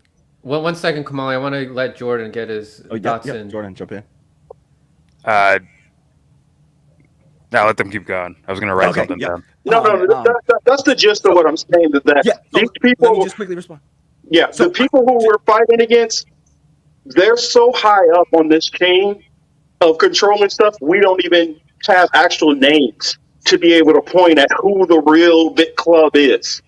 No, so here, let me push back on that. One, there was a system of slavery in place. That was the economic system that existed in this country. I think that we can all agree that that economic system does not exist Chattel anymore. People slavery, aren't we're slaves, still in a but form of slavery. we have wage slavery. Of course, I talk about it constantly. We are wage slaves. We are. I say it constantly on the show, on shows, every show I'm on. I talk about I got to go serve my capitalist master. So yes, we have these systems, but let's not kid ourselves that these are not different economic systems that allow for different things to happen. Right, under a system of slavery, you the black person had the slave had zero chattel slavery had zero ability to be the person to then be co-opted and take power. There was not that ability, right? We fought against that system. We replaced that system, right? Not we, but people, a set of people replaced that system, right, with this one. And let's be real, this system has weak points, all right? It absolutely does. And for instance, I'm a software engineer, right? We can talk about how they can, when we were chattel slaves, we didn't have the ability to learn to read. I'm a software engineer, right? I have the ability to build systems, technological but I'll systems. tell you, it's different. You're going to. Yeah. So one, I know people that have managed to get into the capitalist system and to rise up from being working class to being one of the capitalist class, and now they are doing the same, reproducing the same things over and dominating over those people. So one, that's why when I'm talking about building dual power and building worker cooperatives, the point is that we are creating structures that do not allow for that. And even in those structures, we should still be critical of the fact that those structures may still allow for something that I'll keep referencing her because we've spoken a couple times recently. Kiki, Linda Kikivish talks about, and it's about acknowledging that sometimes even under Marxism, they talk too much about human labor and focusing too much on that, about the human labor, and lose sight of things like how there are, the environment is doing work for us, right? And we don't value that work. We only value human labor under the Marxist, analysis, and we focus way too much on the worker, and we even ignore people that are not workers, right? Disabled people, homeless people. They're sort of cast a little bit to the wayside, but even when those people are considered, we ignore things like the work that the tree is doing for us, right? That the plants are doing, that the animals are doing for us, right? And even in a worker cooperative system, we could still reproduce those systems of domination and fuck up, and destroy the environment still, right? So we got to still be critical of all, systems that we're creating, but let's not kid ourselves. If we create a system of worker cooperatives, they can try to smash as much as they want, but when we start to build, and this is already happening, like Mondragon exists, they haven't been able to stop that. They can't crush that thing. Yeah, but that's one small. That's one small example in Spain. They're the 10th largest corporation in all of Spain. They were once at their peak. They were fourth and largest. How big is I lived in Spain. Spain is not a big country. 100,000 workers. So, but that's one example. It grew from 5 people 50 years ago, okay, now to over 100,000 people employed. Listen, we, as in having democratic ownership over their institutions, and what they built schools, they built, their own, ability to control their own law enforcement agencies. Listen, this is just one example. There's cooperatives existing right now. We have Cooperation Jackson in Mississippi. We got worker cooperatives popping up all around the United States, all around the world. They can try as much as they want, but their systems are failing them as well. Capitalism is failing the capitalist class because of all the contradictions within capitalism. It does things like it wants to pay the workers as little as possible, but then when they pay the workers as little as possible, the workers can't afford to buy the widgets that the companies are producing, and so there's a contradiction inherent in capitalism. Sheldon Boland highlights the 17 contradictions of capitalism. So within those contradictions, those create weaknesses, and we can attack those weak points. And part of, when we build up worker cooperatives, we are creating a new system by which that whole thing, when you talk about how feudalism, the landlord, they were the lords of the land. Now we got landlords under a capitalist system that literally we got to pay the rent to. And so we reproduce those structures. What about when we break those systems down and we start to have the tenant ownership over their own land, and people that are in control of their own resource, and we're all collectively controlling all of these resources together? You can't co-opt a person or a small group of people, because to co-opt them is to co-opt the very people that are doing everything within the system, have all the control, and that's all of us collectively getting together. And so it's a system that, by creating a better structure, we don't allow for that sort of domination to take place. And so, and then to the point that you made about Jimmy Dore talking about AOC. Listen, there's a whole bunch of people that are talking about that, and that's the thing. We can have that analysis. We can have some analysis of that. But if all we do is focus all our attention on just electoral politics, and then we don't talk about anything else, then we are doing a disservice to our communities, because we have to start to move beyond it. Just getting people angry and riled up, and then not directing their attention towards something positive and directing that energy towards something positive is a complete waste of time. And it becomes about growing your own platform. And that's why I mentioned the Black Mirror episode 15 Million Merits over and over, because I think that it's just, that's what's happening there. And so, yes, credit to him for that, but we gotta start to move beyond that. And just one quick response to the person that said Kamali voted for Joe because No, I did not vote for Joe Biden, and I spent a lot of time and energy, just like Jimmy Dore, trying to explain to Black people as a Black person, using my identity as a cudgel against people that were Black liberals, to use my identity to say, no, Black people, this is the time to build leverage right now. We cannot agree to, vote for, Joe for fucking, Jailhouse Joe and his fucking, mass incarceration platform of the 1994 crime bill or the 1986 crime commission bill. And so, no, I am not one of these people that are trying to sheep herd people into the Democratic Party. I'm trying to move beyond all that shit. And the whole, I see electoralism and electoral politics as a waste of time as it currently stands. I do think that eventually when we build due power, we can talk about having some short period of time where we amass some political power. But I'm talking about trying to change all those systems so that we don't have any concept of a fucking political party or anything like that. Quick question, because there's one point I want to get back to, but quick question. How much of the wealth is controlled by the ultra elite? The thing is, it's like Come on, answer. No, How much of the wealth as the important thing, right? What about when we start to build collective cooperative economies where we don't even rely on things like the dollar in the same way, where we get together, collect. Look, I'll give you an example that we all know exists, right? Our family structure, right? There is no capitalist structure within our. Do you, at the end of the night, when your mom cooks you all dinner, does she write up a bill and then pass around the bill to all of y'all and then you pay? No, we have these structures right now. That would be a straw man or false equivalent. What I'm saying is, when the wealth is already concentrated in a certain group of people's hands, a small group of people's hands who have an immense amount of power, I think it's a little naive to just think that we're just going to be able to just snatch it from them when they've been doing this for thousands of years. Another thing is, we didn't overthrow slavery, chattel slavery. What happened is machinery and equipment came out that outdated it and made it no longer profitable for them to continue that means of production. I disagree. Yes, it did. You had the Industrial Revolution that happened. To have slaves that were operating those machines that you didn't have to pay. It would absolutely be more profitable to those people to get all the surplus instead of having to share the little crumbs with the workers. So of course it would be more profitable under that to just have the slaves working these machines. They would be perfectly fine with that structure being upheld. We absolutely did overthrow these systems. Like, as much as we want to say it as like some sort of semantic argument, we gotta be based in reality. Yes, we did. We supplanted those systems with new economic systems, and those new economic systems had inherent faults in the structures that were being created. And what we're talking about is creating new systems, and we're doing it. It's happening all over the world, and they're not crushing these people. They're not able to stomp them out. Like they can't just go in and massacre people right now, because even that, we have the ability to look at that and be like, no. Why would then? But Kamali, why wouldn't they be able to just go ahead and massacre people? Why wouldn't they? They can try, and they will try, and they can, and they will, and we may get to a point, and Richard Wolff talked about this on a recent podcast that he was interviewed on, and he talked about how, yes, there may come a time where there has to be a violent conflict between the capitalist class and those days are, anybody who thinks like that.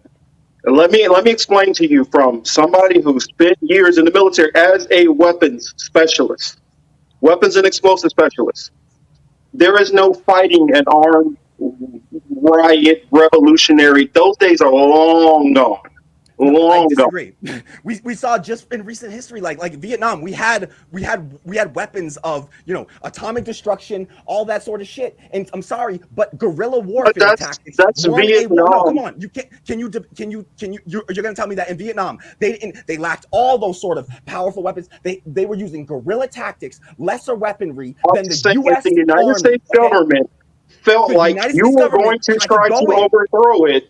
then you would see how powerful the United States government actually is. Why didn't they win in Vietnam? Why did the United States just get defeated I think in it's Afghanistan? Continuous wars. Let me just say one thing, Kamali, profitable. and then I'll let Jordan get a word in. Things have changed. Like, our enemy has evolved. There's more surveillance now. They'll be able to shut things down before it even starts. Our weapons have evolved. We just lost the war in Afghanistan with all the surveillance, all the technology that exists. You sure we lost? You really think they lost a war there? You really think they were fighting a war there? Then you don't know what's going on. The U.S. just had to pack the fuck up and go. What are we talking about? Those are continuous war for 20 years. You're telling me that's not a victory for these people? Come on, bro. Kamali, they were not fighting. Kamali, then nothing matters.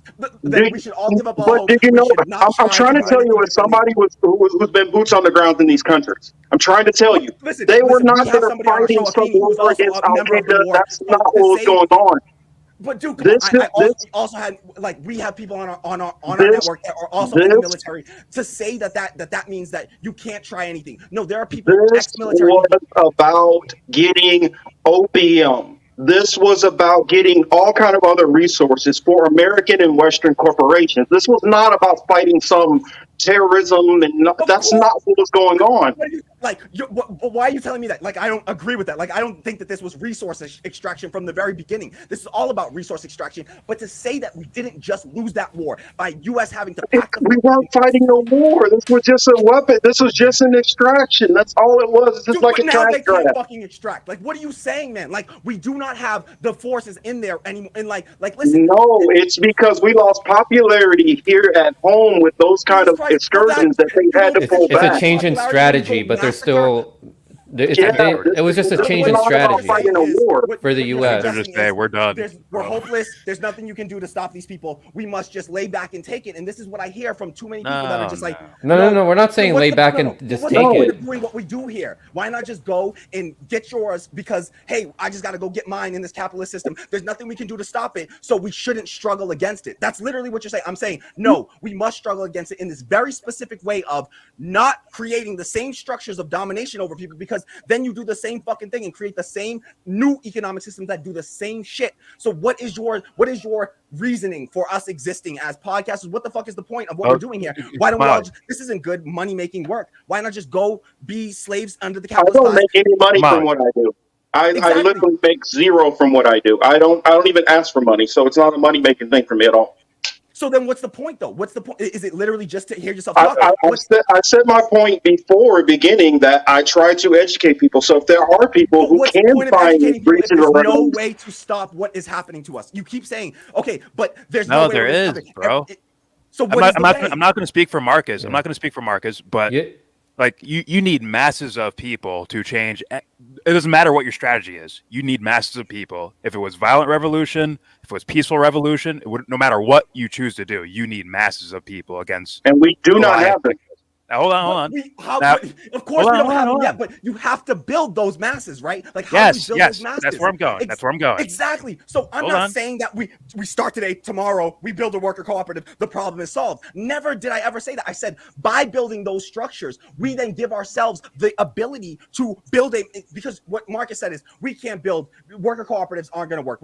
That isn't going to help solve the problem. Well, because they're just going to come in and crush us and stomp us out every time. Well, if that's the case, then there will be no ability to build masses. Trying to build just trying to do like a strike movement. Those things can also be co-opted, building a mass force of people or whatever. We've seen it happen. There were general strikes in this country that still led to right back into reformism under capitalism, and that leads us right back into the same place that we are right now. So if you're saying, I agree with you, Jordan, yes, it is about building masses, but the way we build the masses, one, we got to lead by example and stop, recreating the same structures and being like, oh, well, we just get to be capitalists in our little org or whatever, and we're not going to change anything about the way that we structure ourselves. We got to start that, and that's part of the project while we try to educate people. Like, we're doing all of that, all of the above, and trying to hit them from as many of their pressure points as possible, because we can't see this as some insurmountable thing. If it is, but if we got to try, right? In the meantime, like, we got to try something. We got to push back against that. And yes, I think building masses of people is the way, but how do you do that if you are a hypocrite in in your own space. How am I supposed to believe you and listen to you as a political commentator if you are literally doing the same shit that you rail against? You're going and doing that same shit in the spaces that you have power over. You're being a capitalist. You're firing workers because they make one mistake, or you claim they made a one mistake or whatever. You don't want to take accountability and responsibility. You know, Jimmy Dore, I'm talking about, just claimed that he fired an invisible producer because he was provided some incorrect information. It was carved out so that it fit his narrative exactly, and he took no accountability for that and claimed that he fired the person. If we are hypocritical, then we lose credibility to the people that we're trying to create the masses for. So all I'm saying is, let's not be hypocrites, and let's make sure that we're leading by example. I don't see being a hypocrite. Let's hear Jordan's take, because he's been trying to finish his point for a long time, and then we'll I hear just don't you, see how I'm being a Dontel. hypocrite. That's all. Not you, because you don't have the agree power with the in space. idea I'm not Kamali's calling you a saying. hypocrite, Marcus. I agree with the idea of what Kamali's saying. You can't adopt the tools of the people you claim to be fighting or whatever. I think that's part of the core of it. I agree with that point.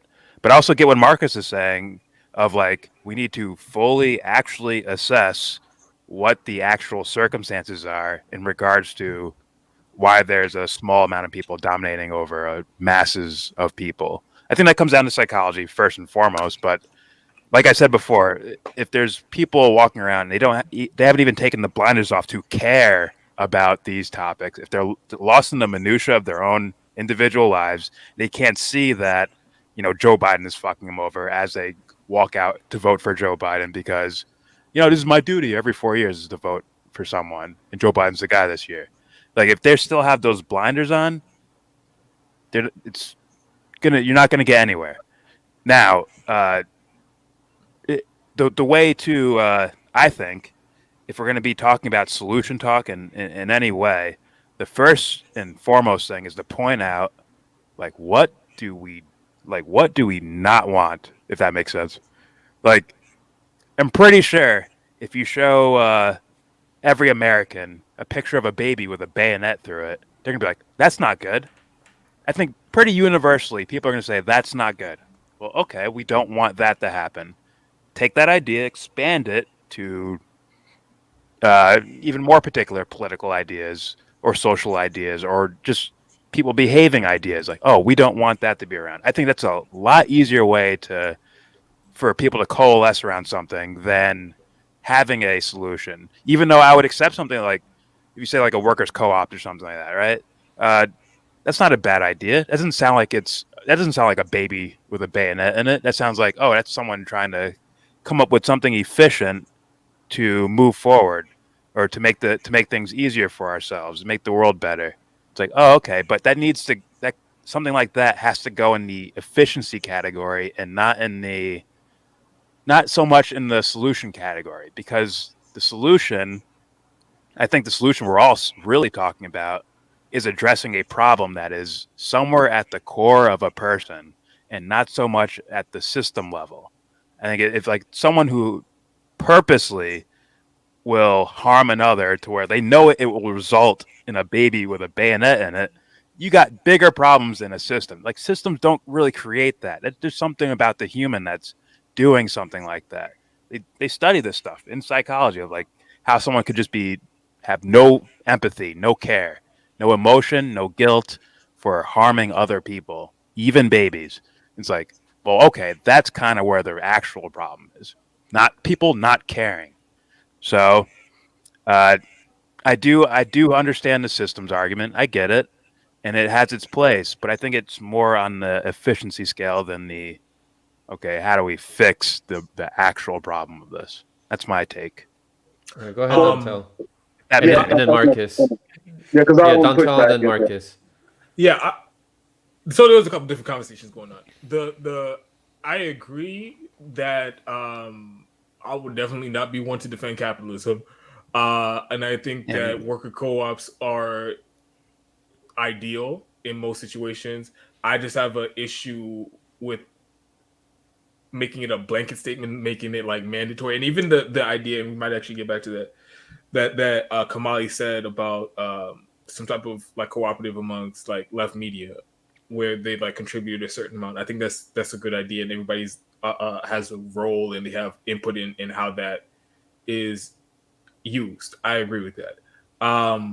but it's hard, especially in this space. It's hard to like if you start a media organization and you have like your editors and producers and your camera people and your hosts and stuff like that, and you all come together and agree, hey, we have these specific ideas and exactly we even agree on how we want the content produced and what direction we want the content to go in.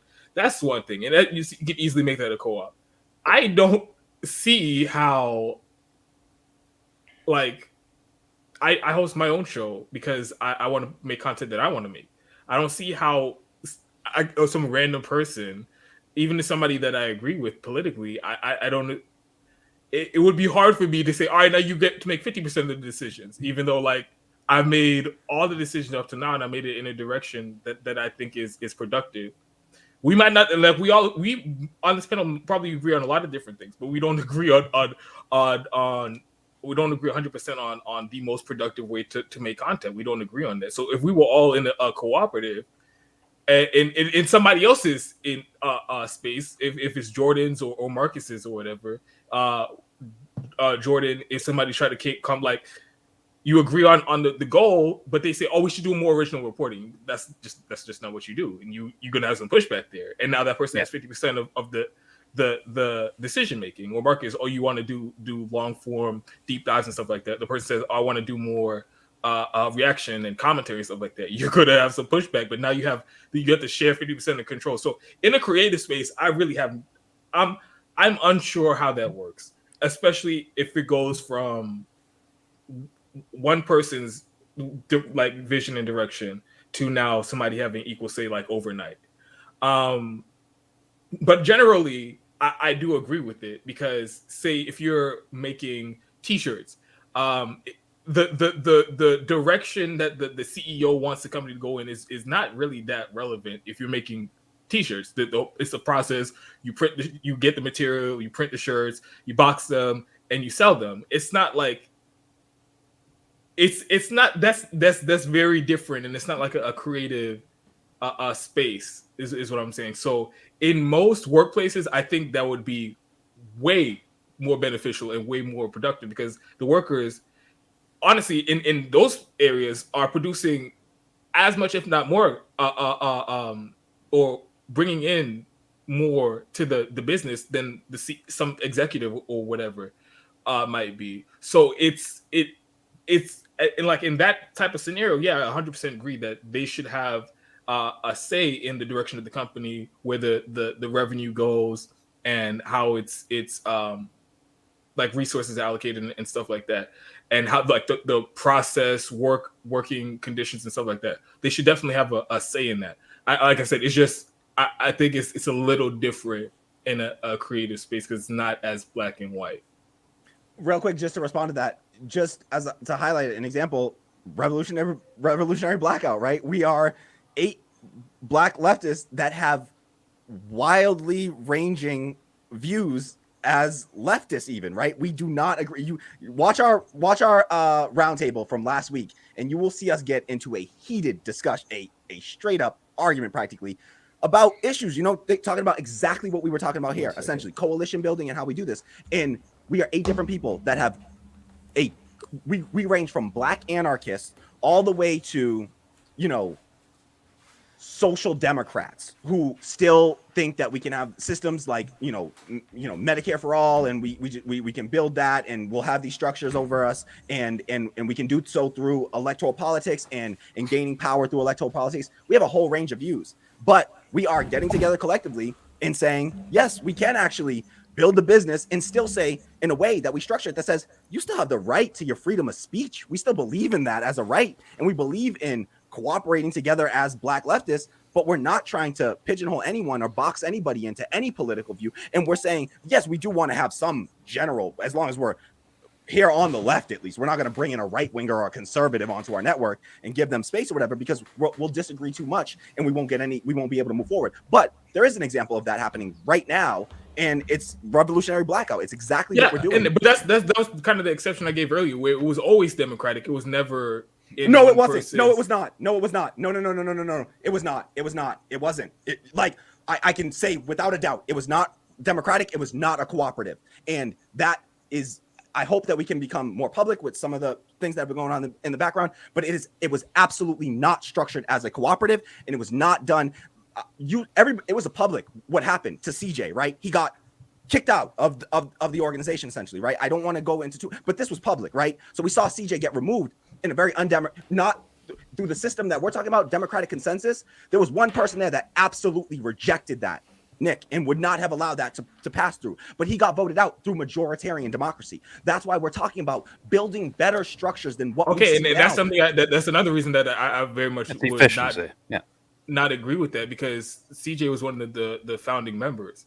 And I will put it past founding, because I don't think that we should have a class of just because you founded something. No. But what I'm saying is listen, because I see the side eye from Marcus. Listen, that idea of founding to create a class. I founded this. So I founded an organization too. I then turned it into a cooperative. The greatest gift that we can give to people, that we can do for other people, is not to say I deserve to be above you because I created this thing. That's if we do that, then we got to look at what allowed you to create that thing. It's privileges that even put us in a position to do this work. We are privileged, and that's why we are able to do this work. To then ignore that there might be some people that don't have those privileges, and then to say that they don't deserve a space, is to continue to reproduce these structures of, hey, we have a platform, we're going to use the power of our platform to push these other voices out. No, I want to create a space where, in a world where we have the freedom to associate and disassociate from whatever organization, to do whatever we want, and not to have to rely on any of these things as our only source of survival. So CJ, as a founder, I don't care about that aspect of it. Nobody, no worker should be able to be voted off the island like this is fucking Survivor.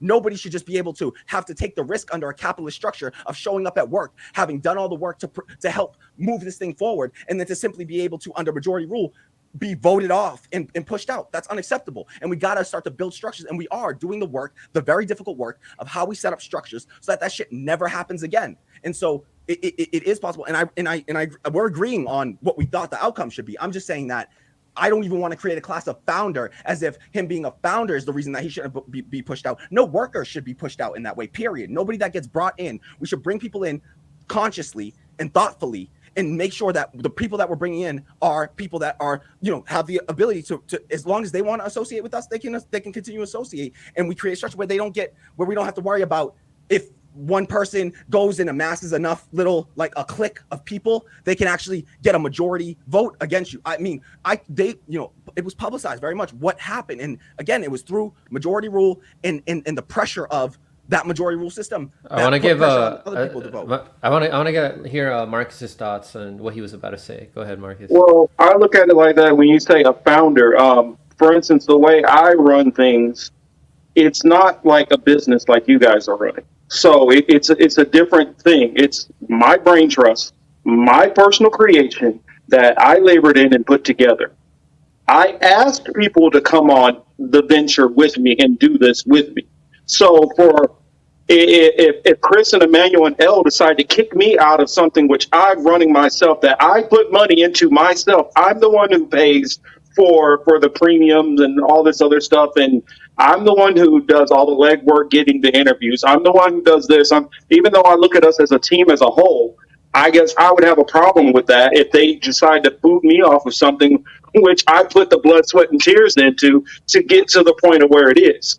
I guess I do not believe that. And like I said, this is nobody on my team does this for money. So this isn't some kind of organization. Although I'm not a capitalist. I just want to get that clear. We're pretty much all in agreement that we don't support the capitalist system. So I feel like we don't have to keep rehashing the whole capitalism thing. None of us are on that bandwagon. I do agree with co-ops overall, and I always have agreed with co-ops overall on a small level. I just do not, and it's not, if they're able to work out on much higher levels and to grow into millions and change into a different system, that's fine. I support that. I just do not believe that is a realistic possibility. That is my difference.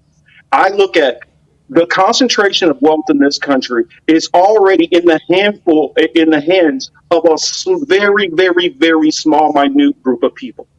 And I do not see how any new change of this or new change of that is going to make very much sway in it. In fact, what I have been seeing in the research, because see, it's one thing being philosophical and thinking about philosophical ways to look at these things. It's another thing in looking at hard, cold statistics and facts and data. And that's another thing we do on my show. We look at who owns which corporations and how and where this money is going, where this stuff is going. I mean, we talk about the Black Rocks and all these other companies who are hoarding up all this, who are buying up more land, who are taking it and into Jamaica. That's starting to happen also. Also into parts of China and all these other countries. So, or countries and nations. We focus on what's going on all the way up here at this top level. And I'm not saying that worker co-ops are not fine and are not good solutions to get away from capitalism. I'm not saying that. I'm not trying to kick you, or go against you in that way, Kamali. I just feel like overturning this whole system, then that's a whole nother ball. That's a whole nother can of worms. It's just like it's the same thing with Jimmy Dore, and he's always talking about these third parties. I don't want to shit on anybody who's trying to do a third party either. That's not my goal to just be Mr. Negative. I just do not see it as viable. There's nothing wrong with hoping for something and trying to fight for something and saying, you know what, I'm not going to be negative and we're going to fight against this anyway. I'm not saying that. I'm saying when I look at materially how these things go, it's just like a lot of people when they talked about the whole, like how you were talking about Afghanistan and Iraq, and people talk about this. If you look at it as far as winning a war, then that's not the right optics to look at it from, because that's not what they're doing.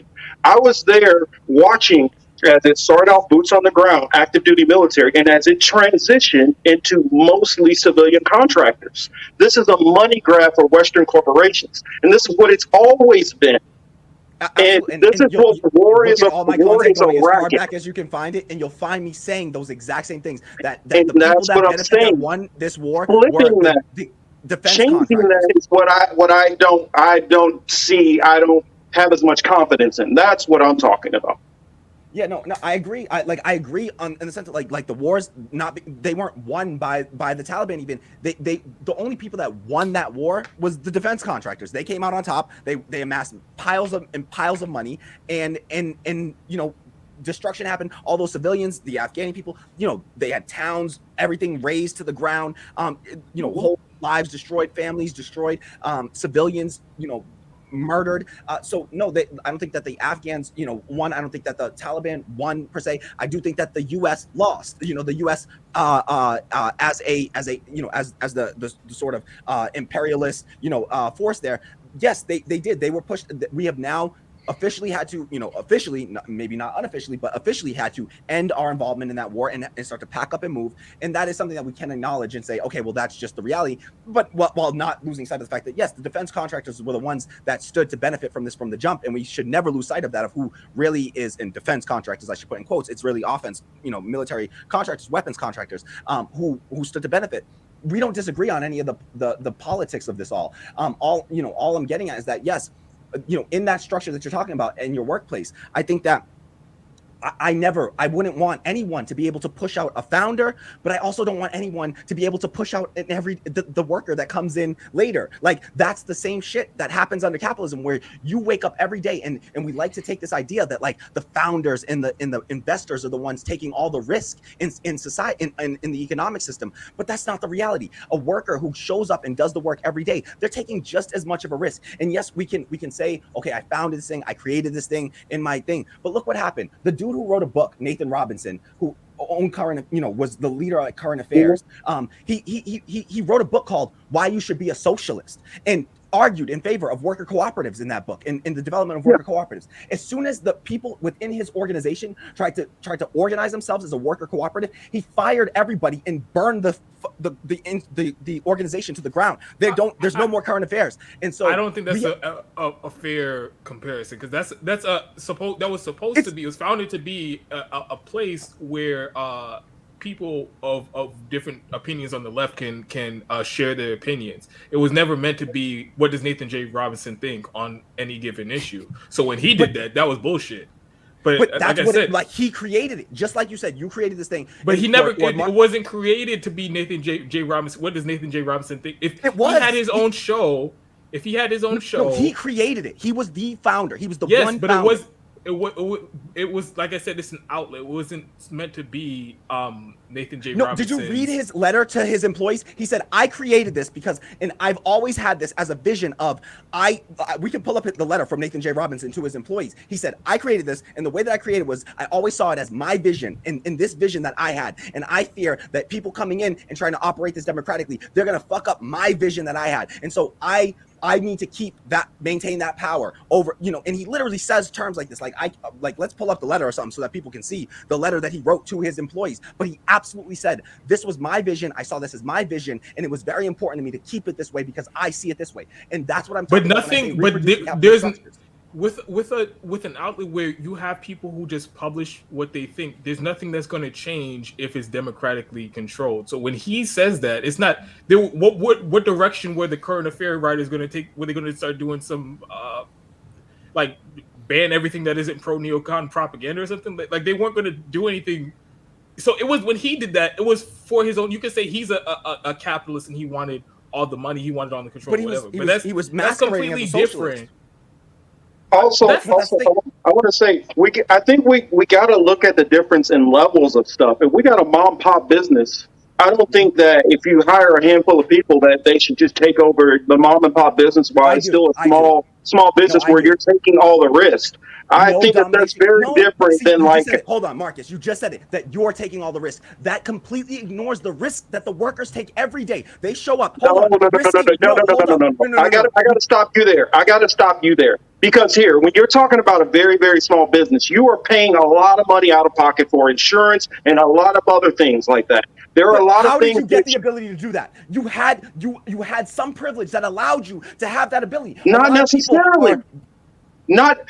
Did I have privilege? All I did was I decided to start I created a YouTube channel and then I start talking. People started listening. Anybody can do that. Anybody else could do that. Anybody else could start another Fred Hampton leftist or revolutionary. Anybody can start one of those. It's not like you need to go and co-opt and take over. And every business doesn't need to be a co-opt either. Every business does not need to be that way. Listen, if somebody has a design vision that they want to do something, there's plenty of other opportunities which you can go to which don't run it that way. So everything does not have to be a co-opt either. Listen, and I'm okay with that being my initial push because I'm okay because I'm confident that once people get a taste of having democracy in their workplace and people that argue that they're in favor of democracy but don't want to have it in the place that they have control over, again, I side-eye that. And so, but I'm fine with starting out from that perspective and saying, listen, and that's what Richard Wolff takes that perspective. He says, listen, let's just have choice, the freedom of choice. I as a worker should have the choice of whether I want to work in an institution where I'm dominated over by a handful of people that get to make all the decisions, where I work, when I work, how I work, and what gets done with the surplus of my labor, and let me have a choice between that or having democratic control over my organization. And I guarantee you, over time, let that be the case. Let's do that. I recommend that. And then I guarantee you that over time, when workers get a taste of having control. So if Kamali runs a restaurant, and I'm the cook in your restaurant, and I put something in it that gets them poisoned and sick, and you have to pay all the lawsuit by yourself, and then you're financially ruined. No, that won't happen in a cooperative. I'm not involved in that. Risk. No, we share the risk. That's not sharing the risk. No, that is not sharing the risk. We all share the risk. No, absolutely. We all share the risk in a cooperative. You as a cook are not going to be sued. I as the owner. Oh no, you're sued. No, in a cooperative, no, you're misunderstanding the structure then, because you absolutely share you share the reward. Everything does not work out as a cooperative. Everything. I'm telling you, I'm okay with us setting up the structure where we say, I don't want to force anyone to be that. If people if they want to choose to work with another person dominating over them and run the risk, because I've done this and run that risk and been fired from multiple jobs. I showed up at my job that day. I took all the risk. I built systems from the ground up I built technology that it started with nothing, not a single line of code. I built the entire platform. And then I showed up one day and tried to argue for fair economic rights for all of us to say, hey, we shouldn't have all this variation and this massive disparity in our pay based, and you look at the structures and it was, I won't even get into the details, but I got fired from 2 jobs for speaking up about injustices. You're also talking about larger corporations. But I'm saying when you're talking about a very small corporation, which is just getting themselves off the ground, a person had to go and take the loan by themselves. Everybody didn't go into the bank and say, hey, all of us are going to put in for this loan.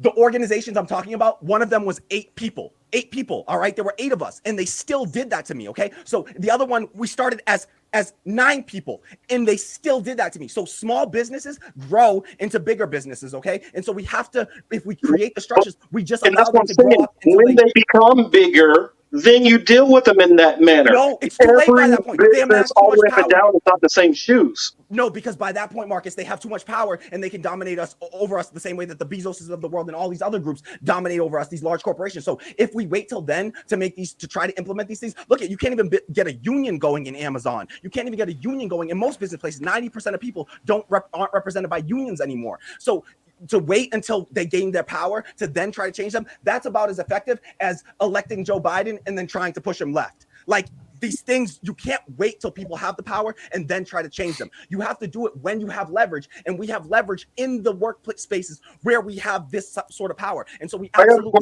and I say this, huh? Do you think that this incentivizes some people to not even want to take that risk? If they know, I'm going to go and take out a loan to start a business, maybe me and one other person, and then I'm fine.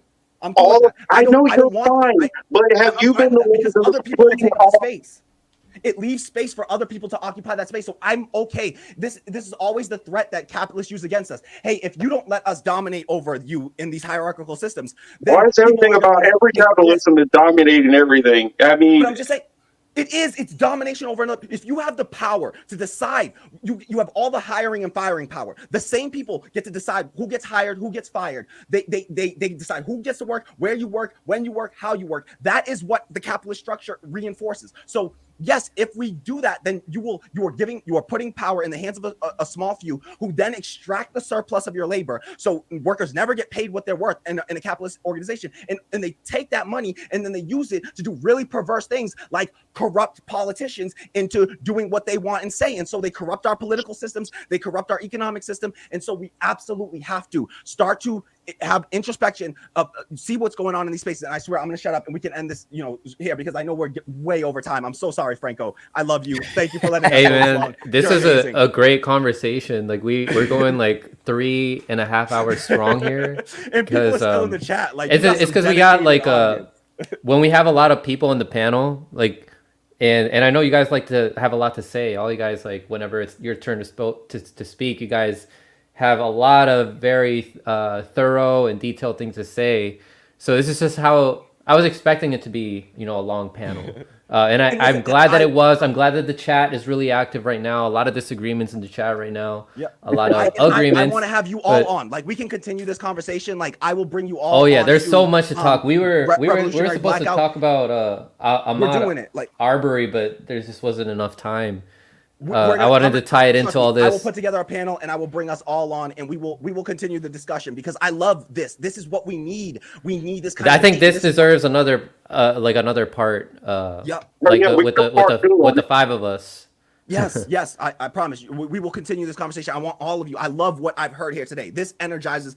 Sometimes you leave these conversations feeling like sapped of your energy. These kind of conversations, they energize me. Like I feel so good after a conversation like this because I know we're exchanging ideas in a way that is actually about the dialectic. What we have to increase understanding among each other. Exactly. And I'm glad we're doing that here. Yeah. Because if we just stay isolated from each other, we're gonna just not understand each other. Yeah. And in the worst cases, start hating on each other. Yeah. I just want to ask you guys what your final words are to everybody, and just some final thoughts that you guys have, and some shout outs that you guys have for your channels and where people can support you and all that. Just go ahead, let everybody know what your final thoughts are. Well, I'll just say this. I was glad that you invited me to this panel. When I saw who was going to be in it, definitely had to. But Jordan, I had to come on and talk to you because I remember when I was having car troubles and I needed money bad. I was down bad, and Jordan posted. He like had on a couple of his videos. He had a link to my GoFundMe, and he has links to like other people like his Devin's Dream to Recovery and stuff like that. So Yeah. I wanted to give him a shout out because I appreciate that, and I appreciate that you were looking out for people and helping people out that way. This was a great conversation. I'm glad we got to have this. I'm glad we figured out the technical issues that were going on and off. But I was glad to be part of it. You guys know where to find me. Unapologetic on YouTube. My @name is on the screen right there. But yeah, definitely looking forward to another conversation. And, well, I guess I'll go. For those who don't know me, Marcus Cage, Young Morpheus, or on my channel sometimes, I guess Mafia is Marcus Rage. I just have a different. I believe everybody here is dealing in honest dealings and really do want, trying to find the best solution. And so that's why I enjoy these discussions, because I believe that we're all dealing intellectually honest. And so, even if we have our disagreements, it's still all love to everybody here. A lot of respect for each of, and I watch all of these guys also. So, you know, don't get it twisted. If you see like me and Kamali kind of have some little disagreements, or maybe I disagree. Me and Yo Bro go at it every now and then, also in the Discord. So they just know that that's just how I am. I'm kind of a spirited kind of individual, and so I'm going to speak passionately. It's still all love to everybody out there, though. For those who don't know how to find me, I don't know why you can't. I'm on Facebook, Marcus Cage. I'm on Instagram. I don't even know I don't get on it much. And then I have four Twitter handles. And then I have my three channels here on YouTube, which is the Political Matrix, which we will be on tomorrow night, and we definitely will be talking about Ahmaud Arbery. So definitely tune in for that one. And then we have my What We've Been Thinking channel, which I know it trips Franco up. I'm always going from what I've been thinking to what we've been thinking. I've added a new co-host, Jalen Lawson, for our show Talk of the Ages, and we kind of get away from some of the political talk, well, not directly, but we talk about a lot of different other things that aren't directly legislative and things like that, and more pop culture.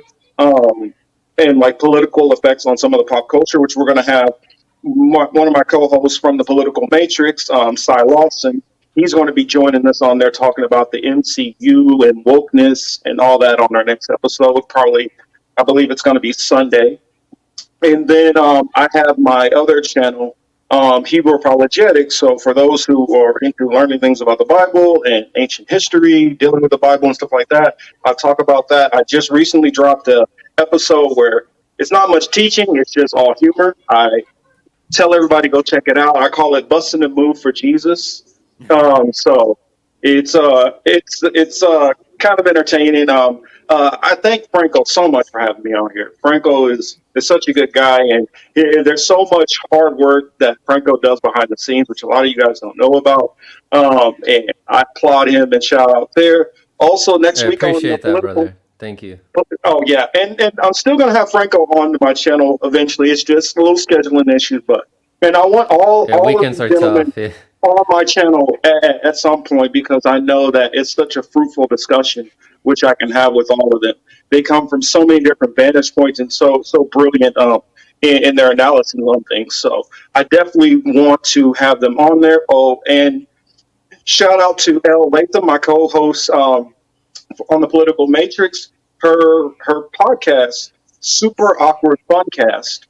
We just did what was it, a COVID 1984, and talked about Ghislaine Maxwell and a bunch of other things on there. So please go and check that out. I know I just got a ton of shameless plugs, but just, and if you guys have any questions about anything, I'm very, very approachable. I'm easy to get a hold of, and sometimes I talk to a lot of these guys off camera, on the phone, and we continue some of these same discussions. So What you get on camera is what you get off camera. Oh, that's right. Shadowban and Jack Sith will be on the Political Matrix next week, so make sure to tune in for that. Awesome. Love Love it. to hear that. Looking forward to that. hmm Jack Sith and Al. Yeah, we're talking some crypto stuff. Oh, that's gonna be so awesome. Yeah, yo, bro.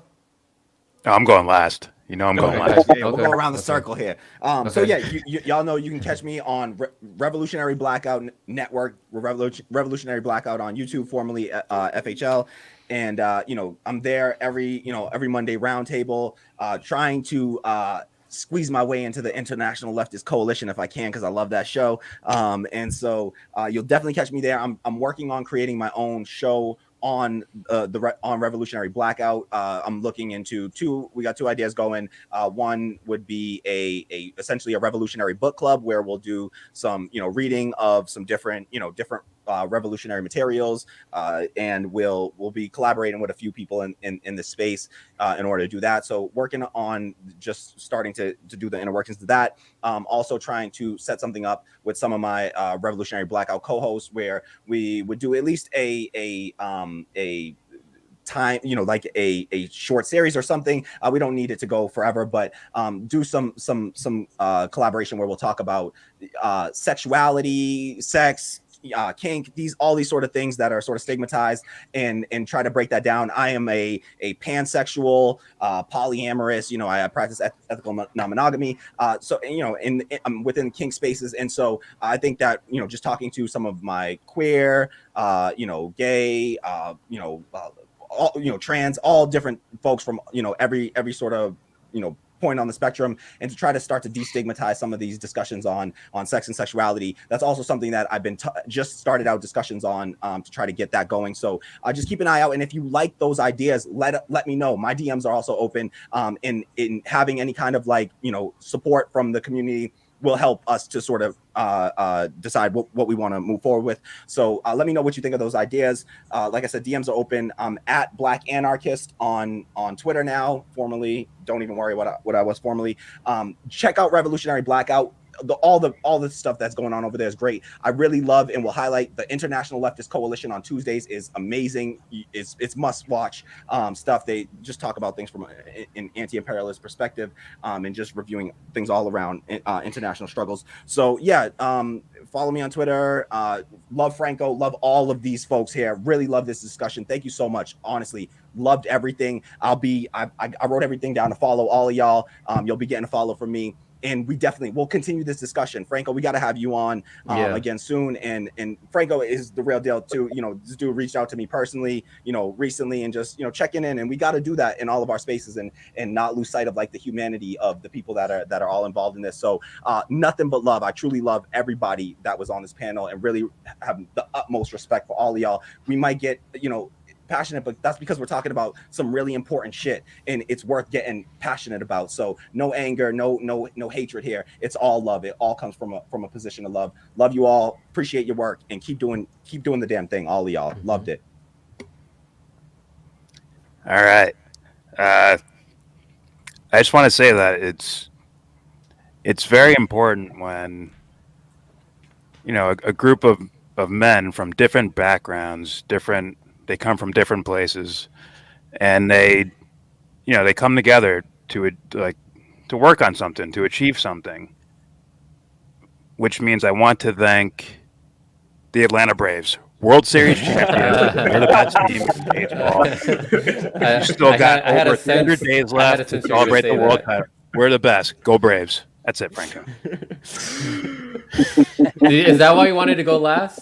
And on a high note. I got to do something silly. You know that. Well, I definitely have ideas for a part 2 of this panel, and I really appreciate you guys coming on. I appreciate discussing the disagreements, and without letting it get ugly or anything, you guys kept it professional and respectful, and I thank you guys for that. And everybody in the chat, you guys aren't alone. Clearly, from what you see, there's plenty of people out there that are awake. Just if you don't see eye to eye with everybody, just be respectful, like how we were here on this panel. I love you all, and I know that you will stay informed. Take care, everyone.